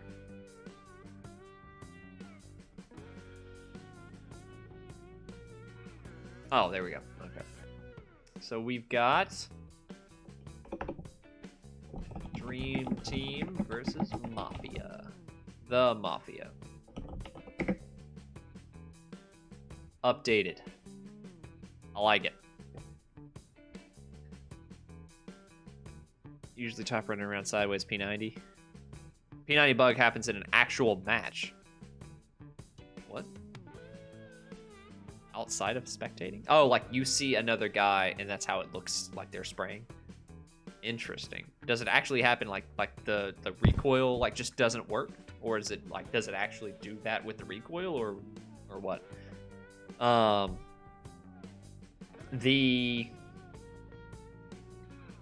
There's another bug as well, that instead of an actual continuous spray, you'll actually get single shot.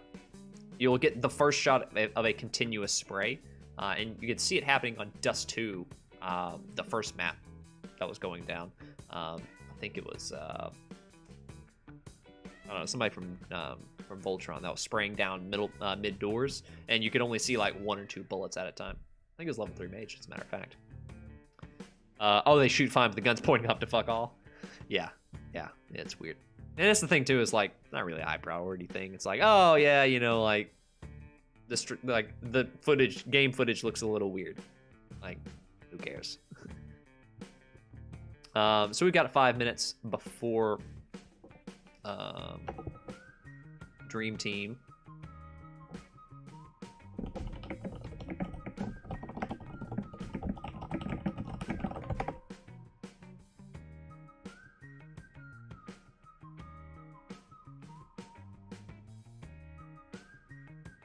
Or Dream Team pickup.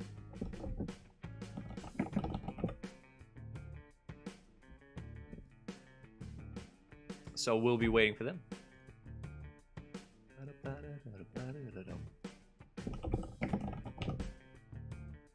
And Neville, I can't believe you don't like my music.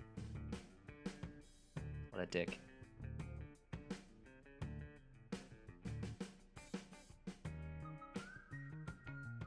So excited for that beer. I'm so excited. Yeah, now we wait. We've got another, I don't know, couple minutes before the next one. Next map starts.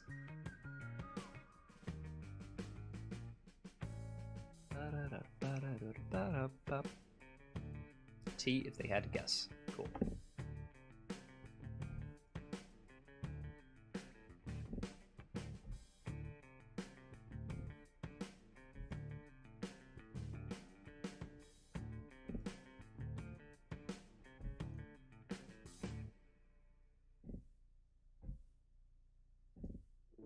Ah!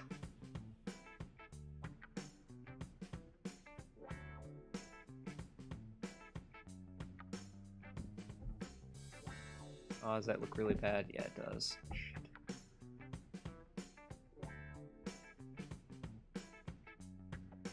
Does that look better? Yeah, it does. Okay. Really need to update my overlay. Anyways. So yeah, we've got a few minutes before the next map starts, so if you need to go take a piss, you need to go grab some liquid courage, feel free to do so now. Got plenty of time. Plenty of time before the next match starts.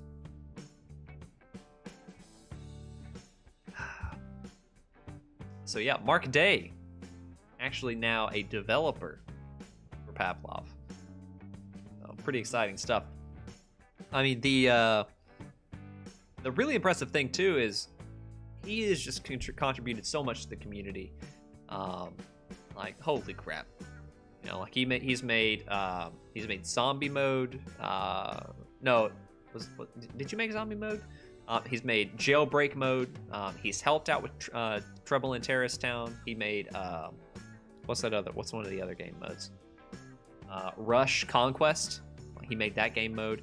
All of the logic he made. Holy crap! Rocket with the 5 bits. Second place, yeet. Thanks so much for the bits. But yeah, what a bro. Like, what a guy. He's also made a new arena module. Yeah, the 1v1 mode. Holy crap. Like, I literally mentioned it in Discord. Was like, oh, you know what would be kind of cool? A 1v1 mode. And he goes, okay, I'll make it. And then boom, here it is. Here's a tutorial. What? That is so cool. That is really cool. Cast Blacklist versus Frost. No. I did have a prior committed to Dream Team versus Mafia. So sorry, Pickle. Easily, but I'm handing them out over time. I think I have the last issue narrowed down right now. Yeah. I mean, still, like the fact that you're doing that, like, holy crap.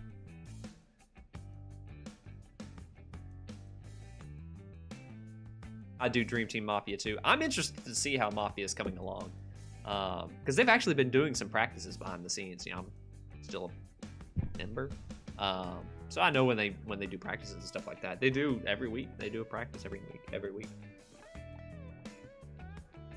But But yeah, so I mean, Mark, what a fucking bro. And I'm glad that that Dave, I'm assuming Dave reached out to you and was like, hey, please work for me. So hopefully you're doing cool stuff. I'm imagining he has you working on, I don't know. I don't even know what he has you working on. Hey, you want to share what you're working on? I'm imagining you're getting integrated because I'm imagining that Pavlov has a huge code base. A huge code base. Code base. It's all blueprints. Yeah, give us a little teaser. There's only 20 people watching compared to the 1,000 people on the Discord, including other people like Cardisan. By the way, I don't know who renamed the Triple T channel to Triple T Complaining. God, what a god. Whoever did that, what a god. I didn't do it. I wish I did it. But man, whew, what a god.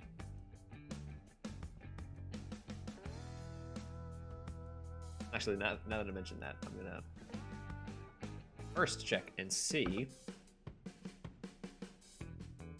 Oh, Cash, what the fuck? It's already started. Bah!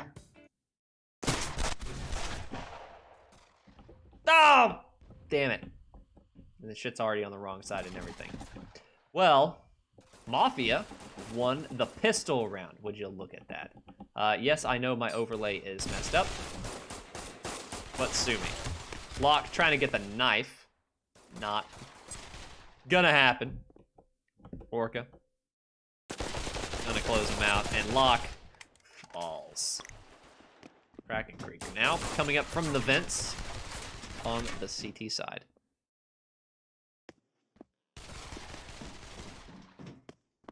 Yes, thank God, Mark. New user experience.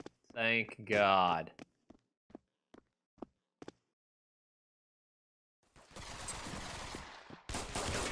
You are the tits, man. I hope. I'm excited for. I'm a big. So I'm a software developer. I do UIs for a living. God damn it. Speaking of UIs, this motherfucking UI.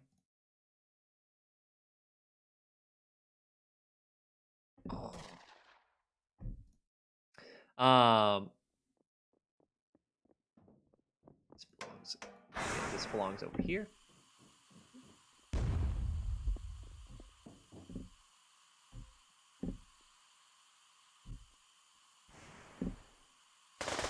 Belongs over here.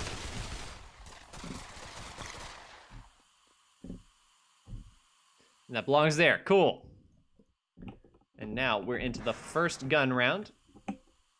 Looks like Mafia shaping up towards the A site. Looks like they're going to try and pinch the A bomb site. And I really like this. However, Kraken Krieger looking to put a big asterisk in that. And Scorched and Locke follow up on the A site for the players moving in. Big problems. Kraken and Orca actually trade. That is a horrible situation. Is now Rowlett left in a 1v3 with 50 seconds, plenty of time to work with. However, a very unfavorable situation. Good news is he's in the backstop. Oh, he just misses the timing on Scorched. Oh, he's going to kick himself. Oh, does he see him? Oh, he does. Oh, he just looks away at the wrong time. Holy shit. 30 seconds left. It looks like he's just going to go and save the gun. Not going to try and fight it out, which is the smart play. But yeah. Anyways, Mark, fantastic. Please, like, the UI is all right, but man, we could really use some, it could use some love. Oh, does he hear Rizla coming up on him? I don't think he did. Oh, Rizla doesn't see him either, so I guess that's a good thing, but shit. Here's him passing by. Just gonna let him pass. Not a problem. And that's the thing about this, different about this game versus CS as well, is if you survive as a T, you still get loss bonus. So saving as a T is actually fantastic. Is a thing you should do. People should do more often. Because that means Rowlett, as he just did, can drop an AK, rebuy one, and it's not a big deal. 1-2. Dream Team score their first. We haven't dropped a single frame the whole time of this ironclad. Looks like they're going to be shaping up towards the B site. Cyrus leading the way. Vex looking to make a bit of a headache with the shoddy. But maybe draw some rotations, though takes big damage.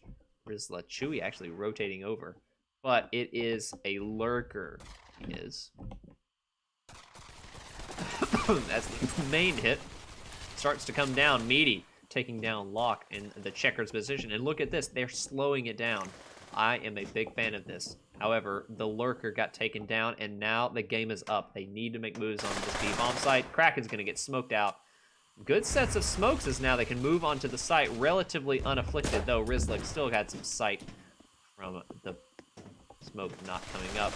However, Chewy coming in from the backstop. Meaty taking him down.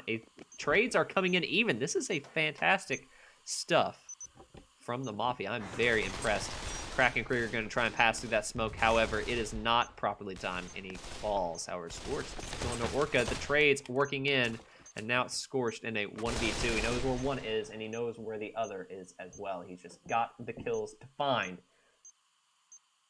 Meaty, wisely playing passively in the checkers position, knows Scorched needs to make the first move, and the crossfire is already established. Cyrus, however, ooh, Scorched. They could choke this. Cyrus at low HP gives away the advantage, and now Meaty has to play aggressively as the bomb is not planned for him, but Scorched will not have the time to defuse. Meaty gets the kill onto him. No, will not survive, but it's a round back in favor of... What the fuck? Back in favor of the Mafia. Very smart. I'm very impressed with Mafia's play there. That was very wisely played. I'm very impressed.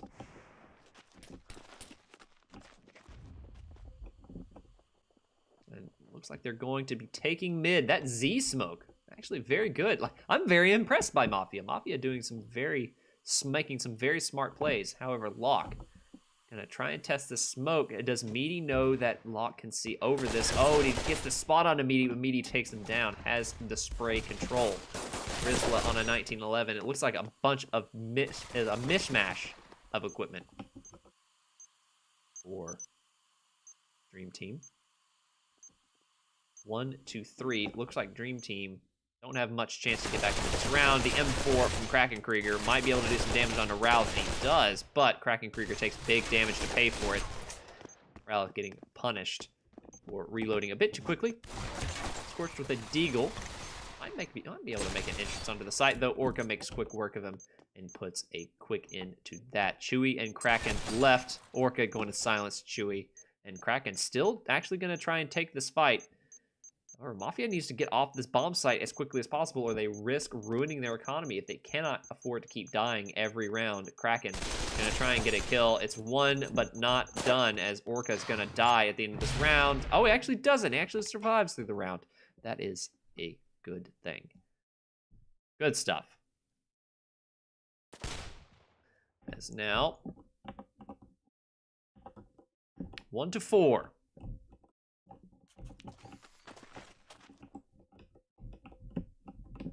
Let's see, what's a good... Oh, this is good. This is good. I like this. Oh, that's F3. I will put that on 3.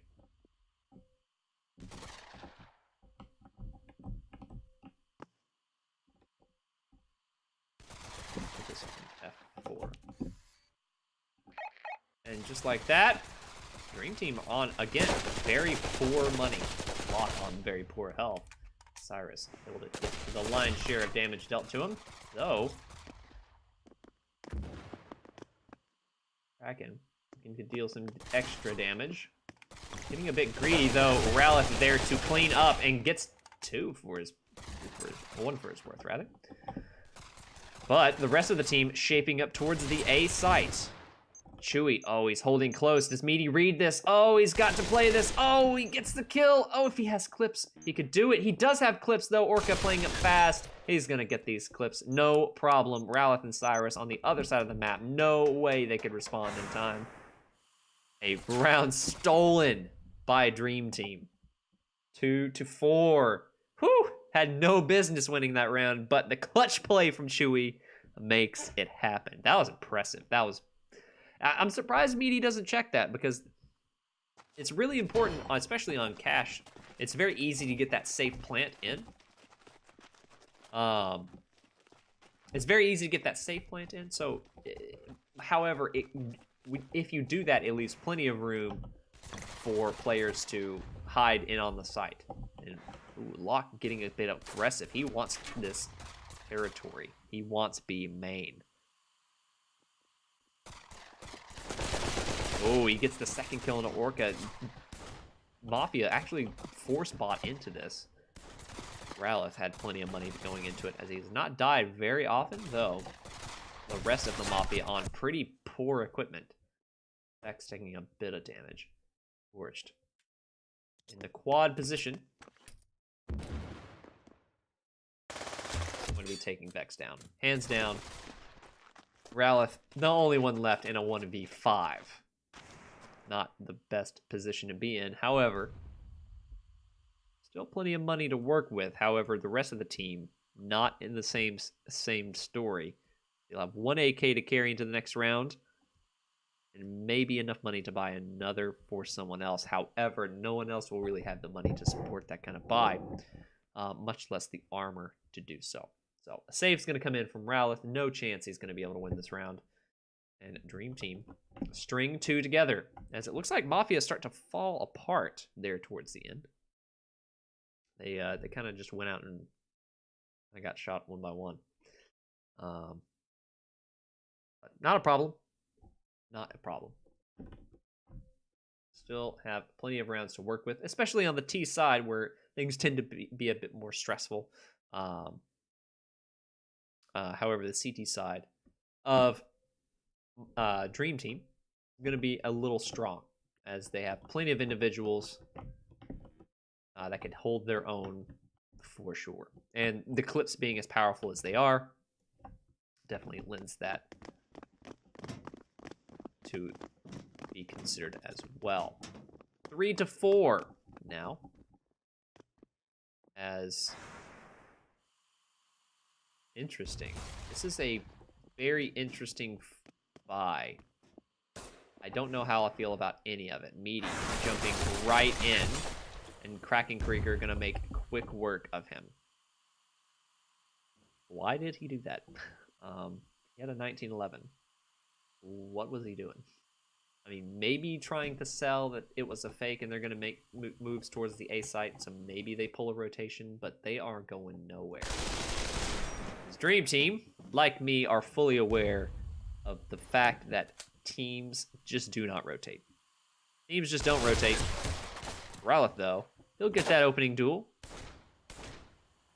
Locke now, the only one on the site, as now the rotation will come in. And the good news is that Mafia now can slow things down. However, they cannot hit the same bomb site, as the rotations will be in, and now Mafia are in trouble as they tried to hit the site. As soon as they got that opening pick, not going to be enough.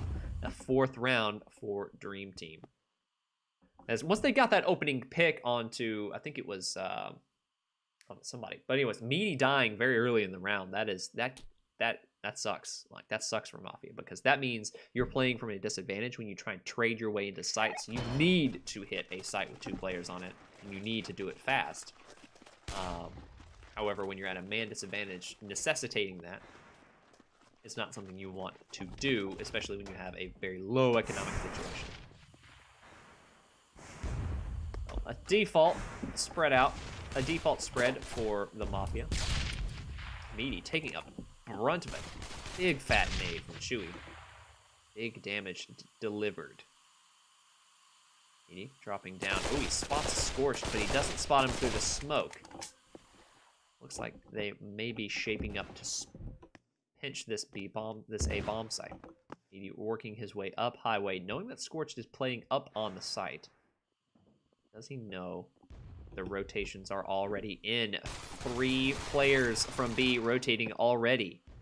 Rizla catching Vex out, rather, trying to get out of a main, and the smokes are coming in. And this is going to slow that offensive down right to a halt. No, Ralith works his way through and gets 2 kills. Ralith may have just saved saved Mafia.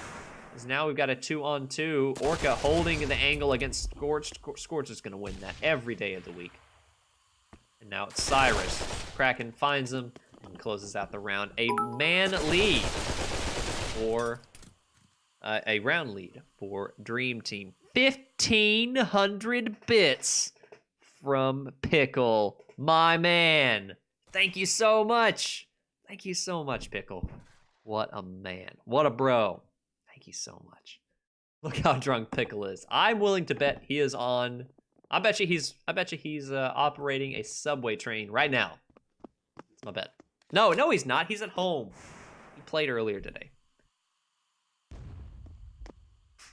Duh. But thank you so much, Pickle. It really means a lot. Thank you so much. Yeah, you just played. Yeah, that's what I was thinking. Thank you so much. And now, Dream Team. Oh, Vex catches a fast corner from Locke and gets a second onto Scorched as well. Can he reload in time? He cannot. There's now only 2 players from Dream Team left alive. Orca tries to cross the corner and catch the bomb planter. However, not going to be fast enough, as now Ralith and Cyrus left to retake the site. Oh, Ralith with a quick headshot. Now Rizla left alone. Oh, Cyrus, does he spot him? He's playing around. Rizla with the sawed-off. Can he clutch this out? Cyrus needs to make his way onto the site. Bomb is ticking very quickly. Rizla not going to give it up. Oh, actually, the timing is almost perfect. He's got to play the time. Oh, Cyrus actually gets the headshot, but does he have enough time to defuse the bomb? 7 seconds. He's got a high-pressure defuse now. Oh, this is going to be tight. He killed a lot of time retaking the site, but he gets it. A 6-second defuse with 1 second left on the bomb. It's the pistol round in favor of Mafia. Ooh.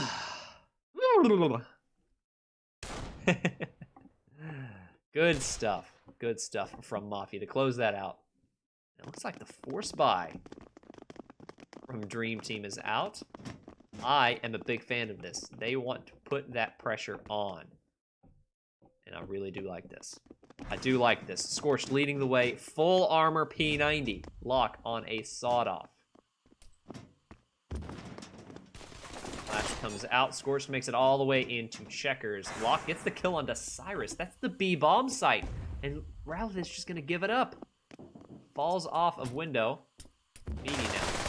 Oh, gets the triple shot onto Chewy. I swear, Chewy almost had that down. But actually, Chewy, he dropped a bomb! Oh, what a blunder! Oh no, that's the round done! This force buy is done. This force buy is out. There is no way they can win this round now. Mafia has to play this smart. They've got the bomb down. Oh, what a blunder. Does Meaty know? I think he does. Oh, that is round done. Mafia capitalizing on the fact that that bomb got taken down. Oh, Chewy played a bit too aggressive there. Scorched though.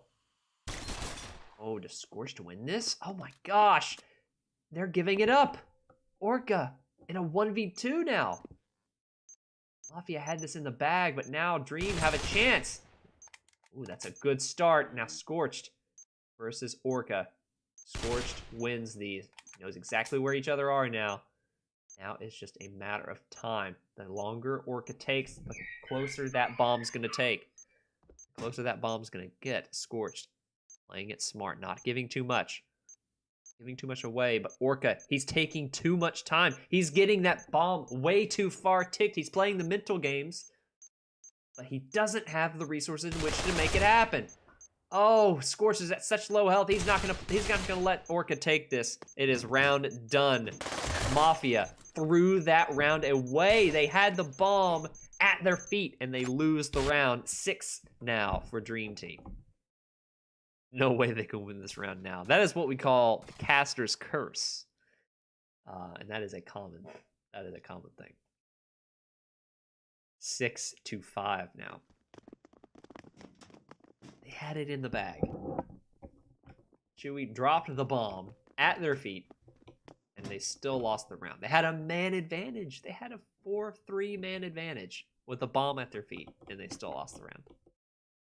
Man, that's not frustrating. I don't know what is. Meaty, gonna try and take a very, very optimistic peek into A main. Not gonna happen.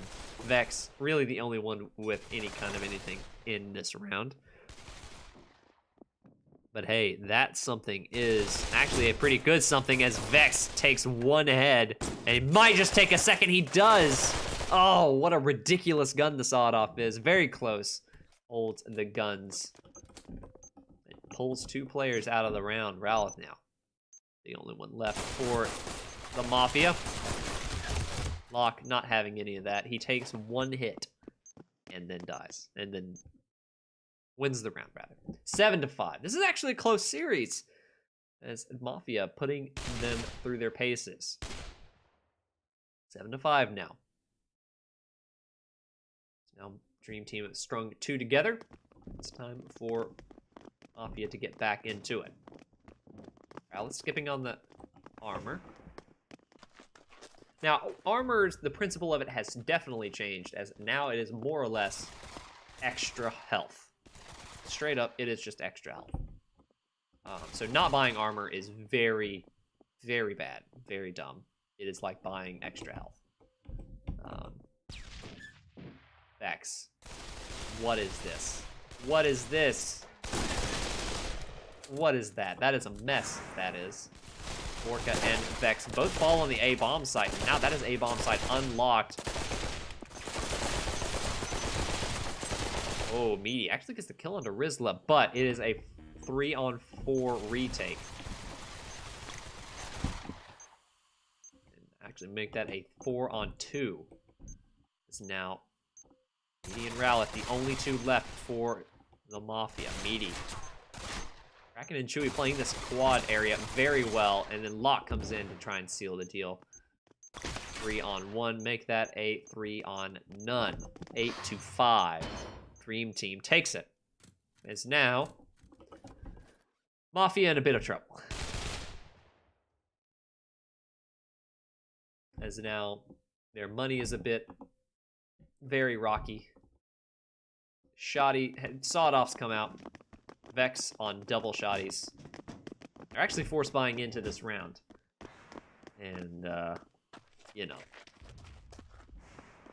I don't like it. I really don't like it. Especially the fact that Cyrus is on a 5-7. Not what you want to be taking into a round like this. However, speaking of this round. Oh, Vex. Gonna eat a big fat nade. And he takes down 1, and that's Kraken Krieger, and now gives time to rotate. Though Dream Team not gonna let them take this site, though that's the bomb at Vex's feet. However, Chewie gonna pre-spray through the smoke. Orca smoked off. It's now it is a 3-on-4 retake.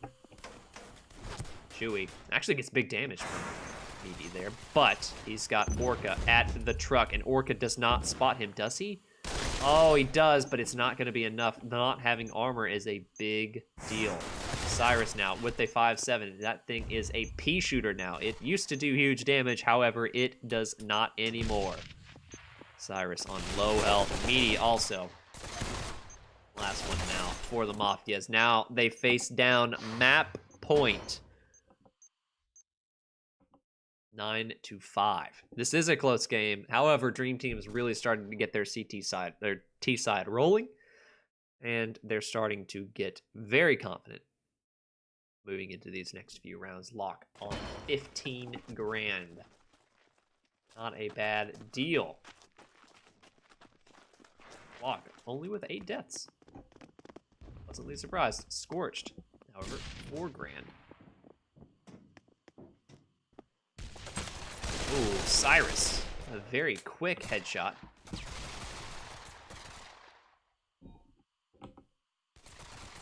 Ends Locke's time in this round. However, Cyrus, without head armor, or armor whatsoever, falls rather quickly. Orca gonna be taking a quick peek and then immediately giving up that angle. 4 players moving on to the B site, and no one for the Mafia on the B site. This is big trouble, as Dream Team will just be able to move on to the site relatively free. Kraken Krieger again, Pat's just walking straight through the smoke, very optimistically, giving that kill away. However, Vex, having fallen to Chewy, will leave Orca in a 1v2. Again, having to play against the time. Chewy and Rizla have a very good crossfire setup here. It is very hard to deal with. Have to play this very well, as both Chewy, all players involved, are in a very slim health line. And just like that, Dream Team with a fantastic crossfire. That was actually very well played. Take the map 10-5 for Dream Team. That was actually a very close map. I was very impressed, but a recurring theme. Okay. A recurring theme for the Mafia is petering out. So I'll make a comparison to CS, and if you follow CS, this will be really funny. Old Astralis and current Team Liquid. Fantastic amounts of skill, fantastic team play, good tactics. They should be winning matches. However, under high pressure situations, they tend to choke. And once they start losing that mental confidence, the game falls apart. Their team play falls apart. Their individual talent starts to disappear. Players start go missing. And then the game just falls apart. And Mafia's in the same boat. A lot of the players on the team once they get frustrated, once the pressure starts to build up, they tend to break. They tend to kind of let the mental aspect of the game start to wear them down, and it starts to affect their play and how they team play. So as we move on through the season, hopefully that becomes more developed, and hopefully that becomes less of an issue. However, as of right now, it is a big inhibitor of them winning maps and winning series. Because they've got all the pieces. They've got fantastic team play. They've got fantastic players. They've got good ideas on how to play the game. However, it's just that one step from being a world beater. Not world beater, but, league beater. Where they can start winning, impressive series, start doing some of the things that their skill will allow them to do. But the mental aspect prevents them from really delivering on. So, maybe that'll change as we carry on through the season 4 of VR Master League. We'll see. Dream Team putting on an impressive show, showing that mental resilience and keeping themselves in the game, even though they were very edge to edge, especially on their Dream Team CT side. Mafia had a good read going in on there.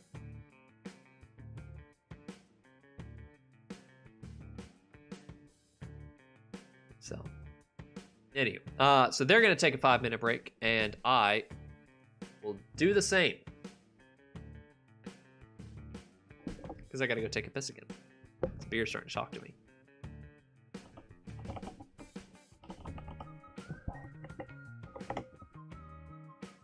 I'll be right back.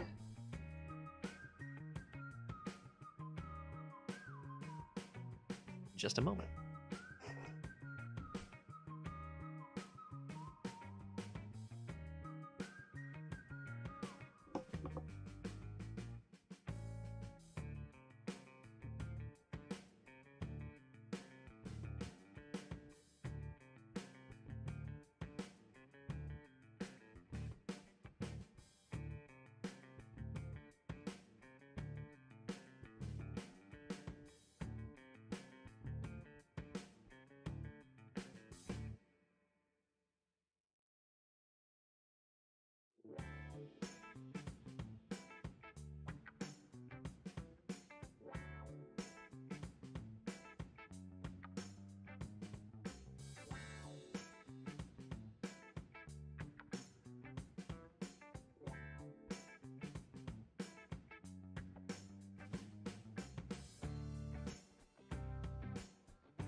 Yes, the third map is sand.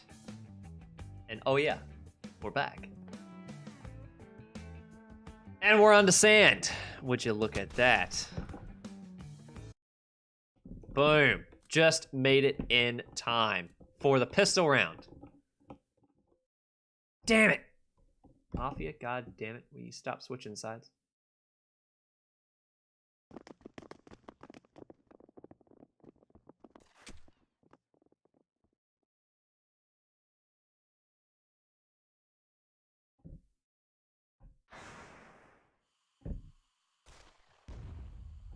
Okay, we are back in it. As now, looks like Dream Team stacking up on the B alley. 2 players from the Mafia there to receive. Chewy up close with the Glock. Ooh, might just get some big damage in, and he does. Gets a 2K, but Vex there to trade him back, and it's actually a 3-on-2 retake. Meaty and Rowlett starting to pinch the B bomb site. Rizla and Scorched holding it down. Good double setup, but just in time. Vex takes the peek. And now it's Rizla on his own with a 5-7. And if I'm if I'm Dream Team, a good retake, honestly. Also the math that nobody will play VRAF on? What? Who doesn't like sand? I actually like the map sand. It's actually a solid map. I'm actually I'm a big fan of that map. Oh, everyone bans it against you. Really? Really? Wow. Maybe teams just don't like sand. I don't know.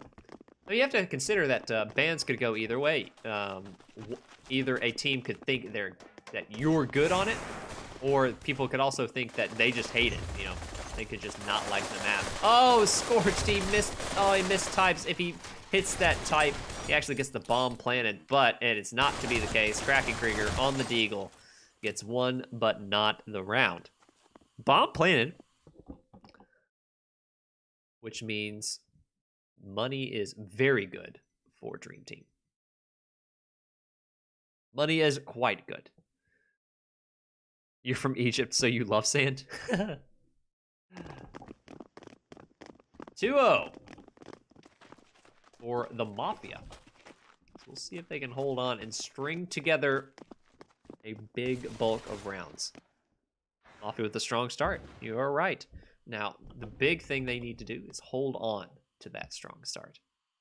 They can keep it going. That would be the idea. Vex with the big ol' asshole move. The double shotty. My god. Again, Dream Team shaping up towards the B site. Smokes down. Ooh, but that nade. Oh, I thought that was a nade. I was about to lose my shit. Flash comes in. Now Cyrus wanting to get those clips down. Lock actually with a double spray down. That's actually huge. Edie coming in. Oh, Scorched catches him out just in time. Orkin now. With Rowlett, will be retaking the site. A 1-for-1. Now it's Rowlett. He knows where Scorched is. Last seen on the B halls. And Scorched holding the tight angle takes him down in the clutch situation. 2-1. 2 kills for Scorched on that round. As they claim the first round, Dream Team, on the first gun round. Good stuff. Round 7 Dream Team makes a comeback. I don't know that comeback will be what we'll be looking at. It will probably be Dream Team just running the show at round 7, honestly. Rowlett going to be taking the introductory fight onto Scorched. Not going to do any damage. Actually gets a couple good hits onto him. This could be big, and it looks like they're shaping up towards the A site. Oh, does Rowlett see Scorched? He doesn't. Scorched on half health. As now the hit onto A starts to take way. Meaty one here to receive as well. 4 players on the A ramp. They're actually rotating. Ooh, I like this. I like this a lot. They get the kill on the Scorched, though. That is a big problem. However, players from Dream Team already on the rotation. Mafia's figured it out. Meaty on the long rotation. Vex here. He's got a lot of work to do. Dream Team slowing it down. Kraken took big damage. That shotgun's gonna put him down. Orca with the Deagle in B mid. Has to be careful. There are many people coming his way. Oh, he almost has that shot onto Rizla, but it's not to be. It's now Rizla and Locke clean out B site. And now Cyrus left on his own. That rotation was key. I love that. Good stuff from Dream Team. Figuring out and getting that rotation in. I'm a really big fan of that. That was a very smart play from them. Good call. Good call from Chewy to rotate. Very wise of them. So now 2-2. Dream Team string 2 together. Not bad.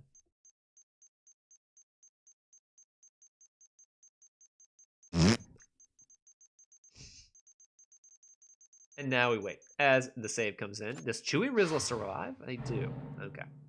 It's half worried for a second there. 2-2 is now Mafia. They broke. Except for Cyrus. Cyrus pretty much has the only toys to really speak of. And even that is not much to work with. Not really an excuse to buy around that. Looks like a B stack for both teams. Again, Dream Team making moves towards B mid. This seems like that is the play they want to make. Ooh, Cyrus, the only gun for the team, gets taken down. Scorched wants to make quick work of this, and does make it so. Kraken Krieger closes one out, and it's one away from the ace.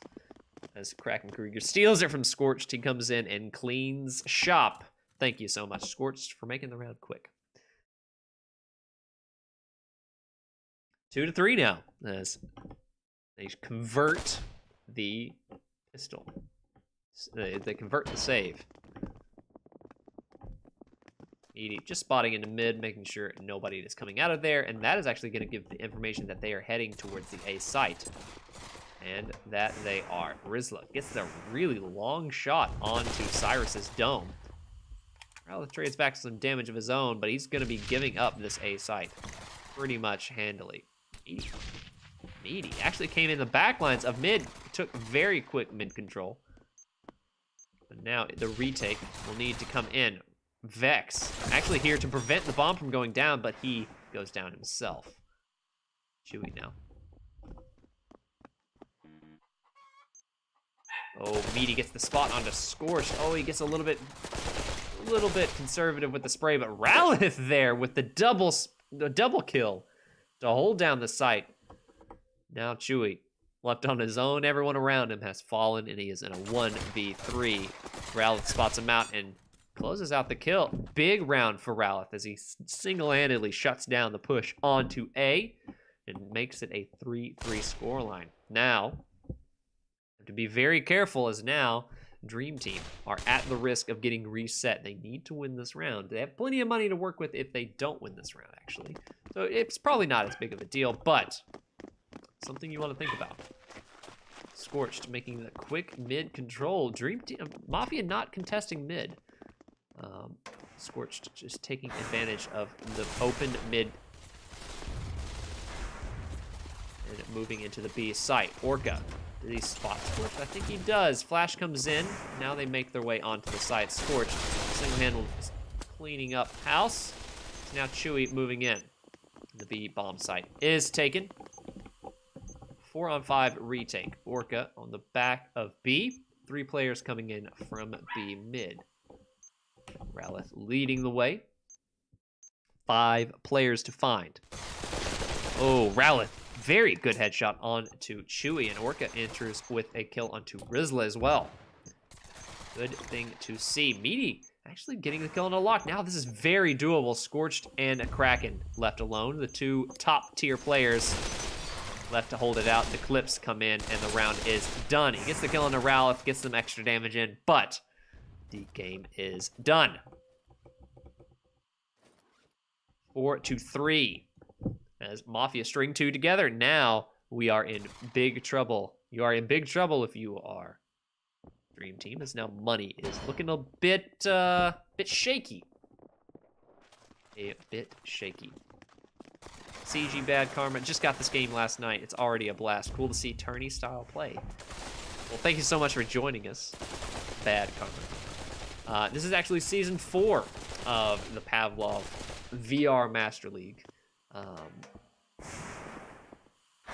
VR Master League play.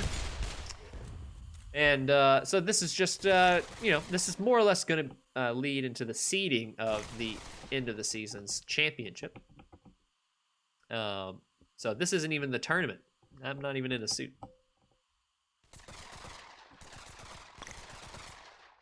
And Mafia holding strong. Round 7. And actually, Mafia are in firm control of this map.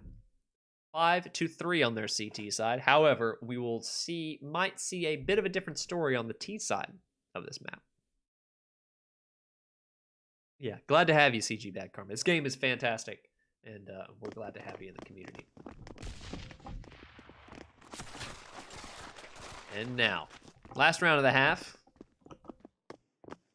Yeah, Dream Team really flexing this mid control, but Mafia just having no problem giving it over, as they are still winning and stringing rounds together. However, the B site falls, and Vex having a bit of an issue getting those double shotties to work. Ooh, Locke takes big damage off of that nade. Flash comes over from Orca. Ooh, that actually stops the bomb from going down. Scorched, getting flashed off. Ooh, that flash. The grenades here are fantastic from Dream Team. Now, 4-on-3 retake. Locke actually giving his life away maybe a bit preemptively is now Scorched. And Chewy left to clutch it out. Now just Scorched. If there's somebody you want in a clutch situation, it's Scorched, but Meaty makes quick work of it. And that's a 6th round for the Mafia, as they take their CT side to 6 rounds. Now, their turn on the T side. Oh. Whew. 6-3. Dream Team, bit of a ways to go, but Mafia now on the T side. We'll see if they can make the offensive on the sites as effectively as Dream Team did. 3 rounds from the T side is an okay half. It's not catastrophic. I mean, obviously you'd like some more, but not going to be so. Scorched already at half health. Meaty doing damage through the wall. Oof. Locke playing up close. Oh, he got spotted out by Ralph. The surprise factor is pretty much up. He's going to be very at risk of getting taken out from this spot. Vex actually gets taken out, trying to flank onto Scorched. However, the A take is really kind of slowing down to a halt. This is the big problem if you get a pick on T side. You allow rotations from teams to come in, which means you're going to be facing down even more players. Oh, Cyrus with the 1D. Closes one out, but Scorched is there. Oh, he gets the shot onto him. And now that's the A site unlocked. However, Ralph on the backstop. Oh, Cyrus with a 3rd. The 1D. Oh my god. What a clutch master. Cyrus with 1 left. If he finds this shot, I'm gonna lose my stuff. Kraken Krieger in spawn. This is pretty much actually looking like a hang-up round. Unfortunately, 4 seconds left. And that's pretty much it. Bomb went down, but that was a fantastic series of shots from Cyrus. Good stuff from him. But the round will go to Dream Team. That's one for the highlights. You got that right. Somebody clip that. That was nice. So nice. 6-4 though. For the Mafia on the lead. What is the play?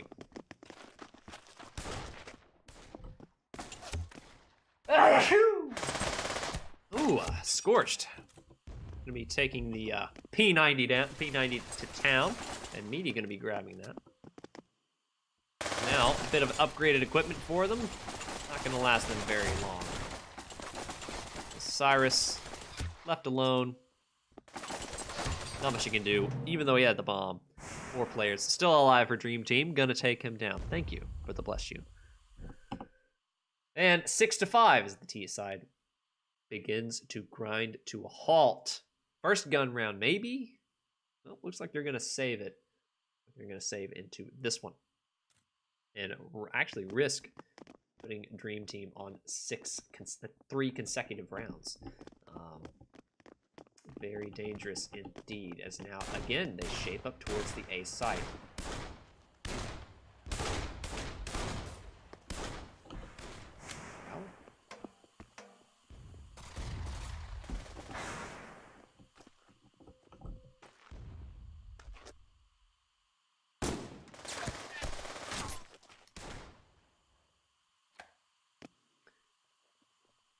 Exit in the mid.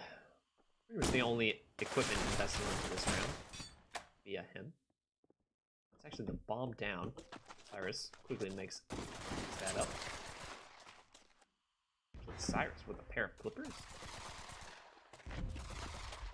I'm not sure that is accurate. And just like this, I really like this from Cyrus. Knowing that they pulled all the players onto A, Kraken Creator, wisely hides in the cubby, though Cyrus. Oh, he saw him. Oh, Kraken. Playing with disaster. Oh, the trades go 1, but the last shot misses, and it's Kraken to take the round. 6-6, as we'll enter the first gun round for the Mafia. On the Pavlov stream set up, some brilliant bastard made 1v1 maps. That brilliant bastard is Mark Day, and I don't know if he's still in the chat or not, but he is actually now a developer for Pavlov.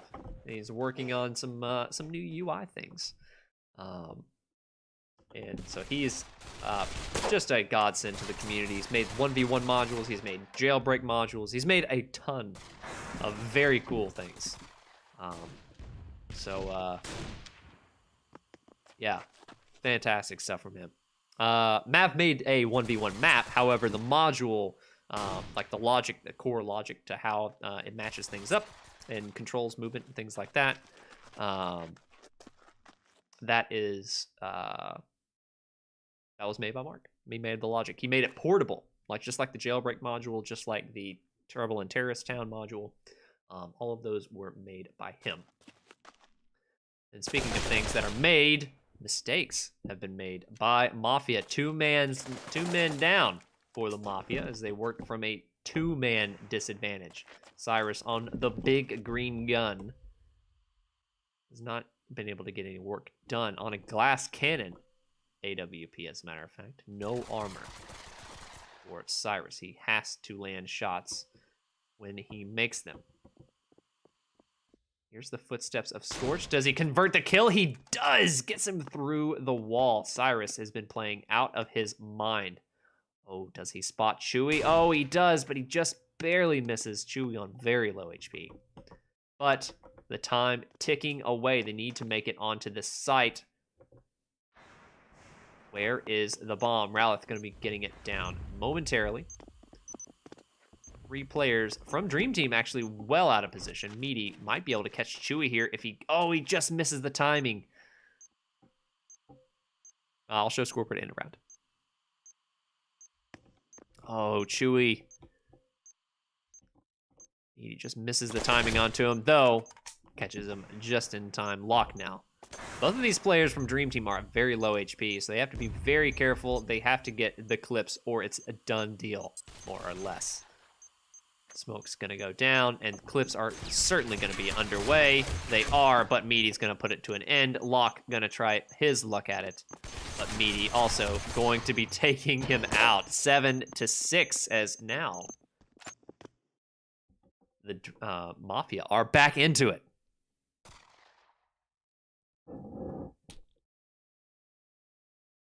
Boom. Look at that UI. By the way, it would be fantastic if we had the score line, like the score of each individual player in each individual player's like entry card on the left-hand side, or if it just showed freeze time, that would be great. Just cough. That would be pretty cool. Triple T was made by Dragon Hunter. You're right. The toolkit, the toolkit that Dragon Hunter uses to make. Who is it that uses the tool? Oh, you made Rush Conquest. I always forget that. But yeah, Dragon Hunter did make the Treble and Terrace Town module. Yeah, nice kill spread from Mafia. They're actually playing very well. Meaty and Ralph on the top of the scoreboard, as per usual. A good trade from Cyrus. He cleans up Locke. Looks like they're starting to make moves on the A-bomb side. However, not really much map control in Mafia's favor, as Chewy in mid-B. Oh, he's not in mid-B, but he's watching for mid-B. Dream Team playing a bit passively, and I'm a big fan of this. Oh, did Scorch spot the cross onto Vex? He did, but not going to be able to convert it. Scorch takes big damage, and the bomb's going to go down in a moment here. Cyrus, is he holding this? Vex is, that is for sure. Vex shuts him down out of the round. Chewy gonna be the first to make an entrance. Gets a kill onto Rowlett. That is good progress. The smoke. Oh, the smoke's gonna cover him as he makes the snips and he closes out the round. Oh, what a key round for Dream Team to win. As 7-7 the scoreline goes. Those Clippers are invaluable. My God. That is insane. Cannot believe that Clippers are a thing. And they're that good. You only have to snip the bomb. Yes, but you have to pay $800 for those snips. The snippers. Otherwise, you have to punch in the numbers manually, which does take about 5 seconds. Cyrus trying to get some cheeky shots through the smoke. Not going to happen. And Locke. Does he play curious? Oh, Cyrus just misses the timing on him. Oh, does Locke? Does he continue on? How does he play this? Oh, Cyrus, he spots him, but he misses the shot. Locke now in an advanced position. Oh, he gets a flash right in his face. That has got to be a pisser. Cyrus holding the angle. Still not able to convert this kill. They're gonna have to deal with Locke eventually. Ooh, another good flash onto Locke. Oh, Cyrus! No! He did! Oh, he did! He did a thing! He did a very bad thing. Oh. Oh, boy.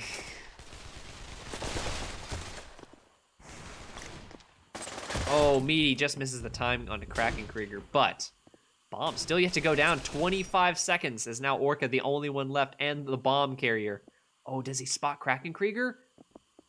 Oh, he knows that Chewy is there, but does he know that Kraken's that close? He doesn't. Kraken comes around the corner and takes him down. So this barrier, you can't shoot through that because there's 2 surfaces here. So there's so there's surface 1, surface 2, so you can't shoot through it. He took the gun and put it through the wall and shot him. I'm pretty sure that's what I saw because he killed him from the other side of the wall. There's a crack against the wall. He might have. Well, I got it full view. Yes, it did not look like the crack. It did not. It really didn't. But a change of pace for the Mafia. A fast A execution. Though Locke still effective on a ramp. On a mid. Still very effective take from the Mafia, but it's not going to be enough as Orca gonna fall to Chewy, quickly taking back the site. Ralph, the only one left, 3 players to find. Ooh, Ralph got the spray down. CG Bad Karma with the follow. Thank you so much for the follow. Really appreciate it. And now it's 7-9. Map point for Dream Team, and another 3-0.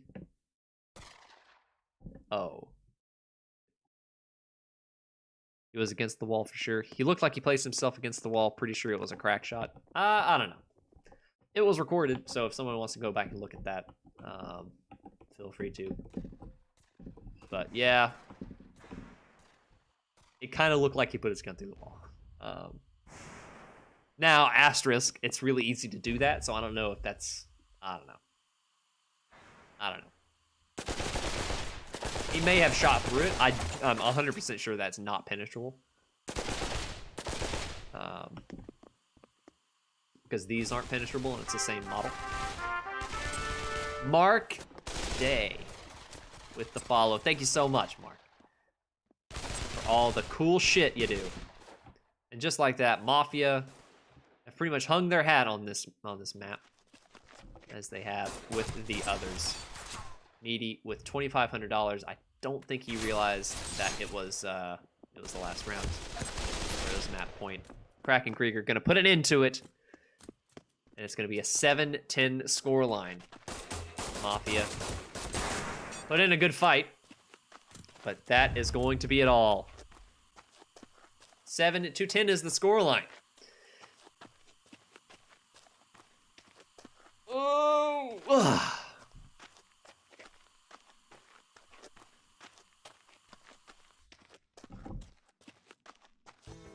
As Mafia put up a good fight,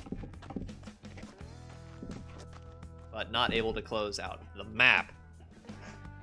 Some cool stuff from Mafia. I was very impressed with some of their site takes and some of their coordination. However, again, as I said before, replay that shit.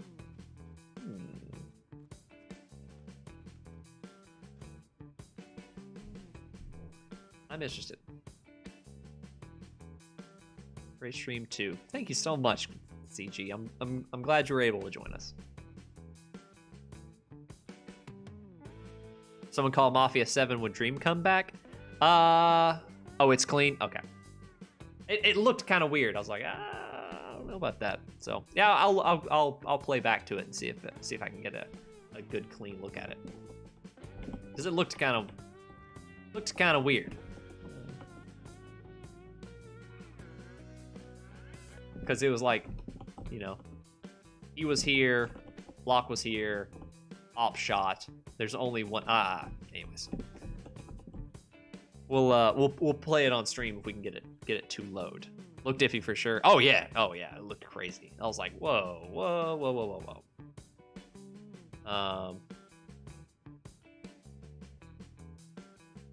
But yeah, pretty sure they were both against the wall.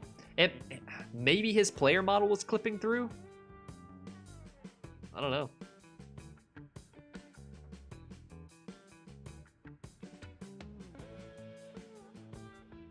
Decent chance it was legit. Yeah.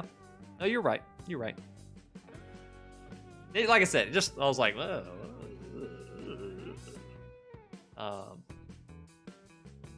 Well, is this thing gonna load or what?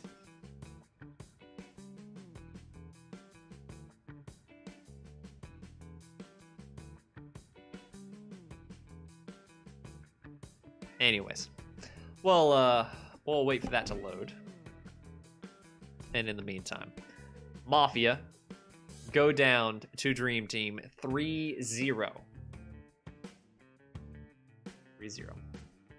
A good fight. They put up a good fight on Cash and on Sand. However, a pattern that I've been noticing. Huh? Yeah. Is that what? Did it take me all the way back to the beginning? Why did it do that?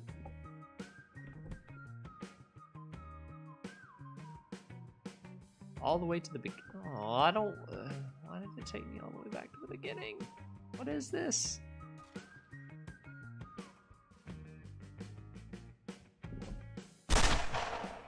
Oh.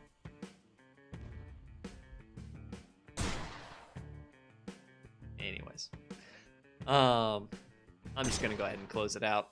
We will. Just gonna trust your judgment, mercenary. You got the clip? Okay. If you have, okay, I've got to close this out. It's killing my computer. If you've got the clip, Frost blacklist is now Dust 2. I'm about to kill the stream because I gotta go eat dinner. Onion Knight, he can't post it because the links get killed in the chat automatically. I can set it in moderation.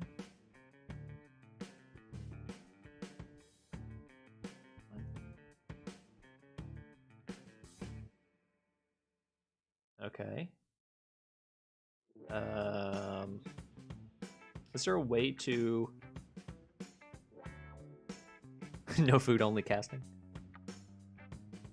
I'm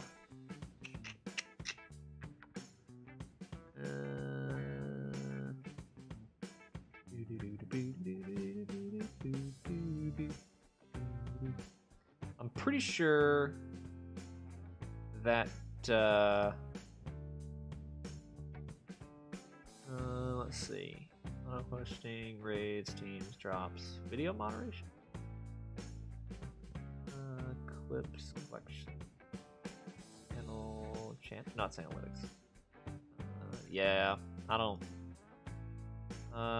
Yeah, there's nothing I can do. Sorry.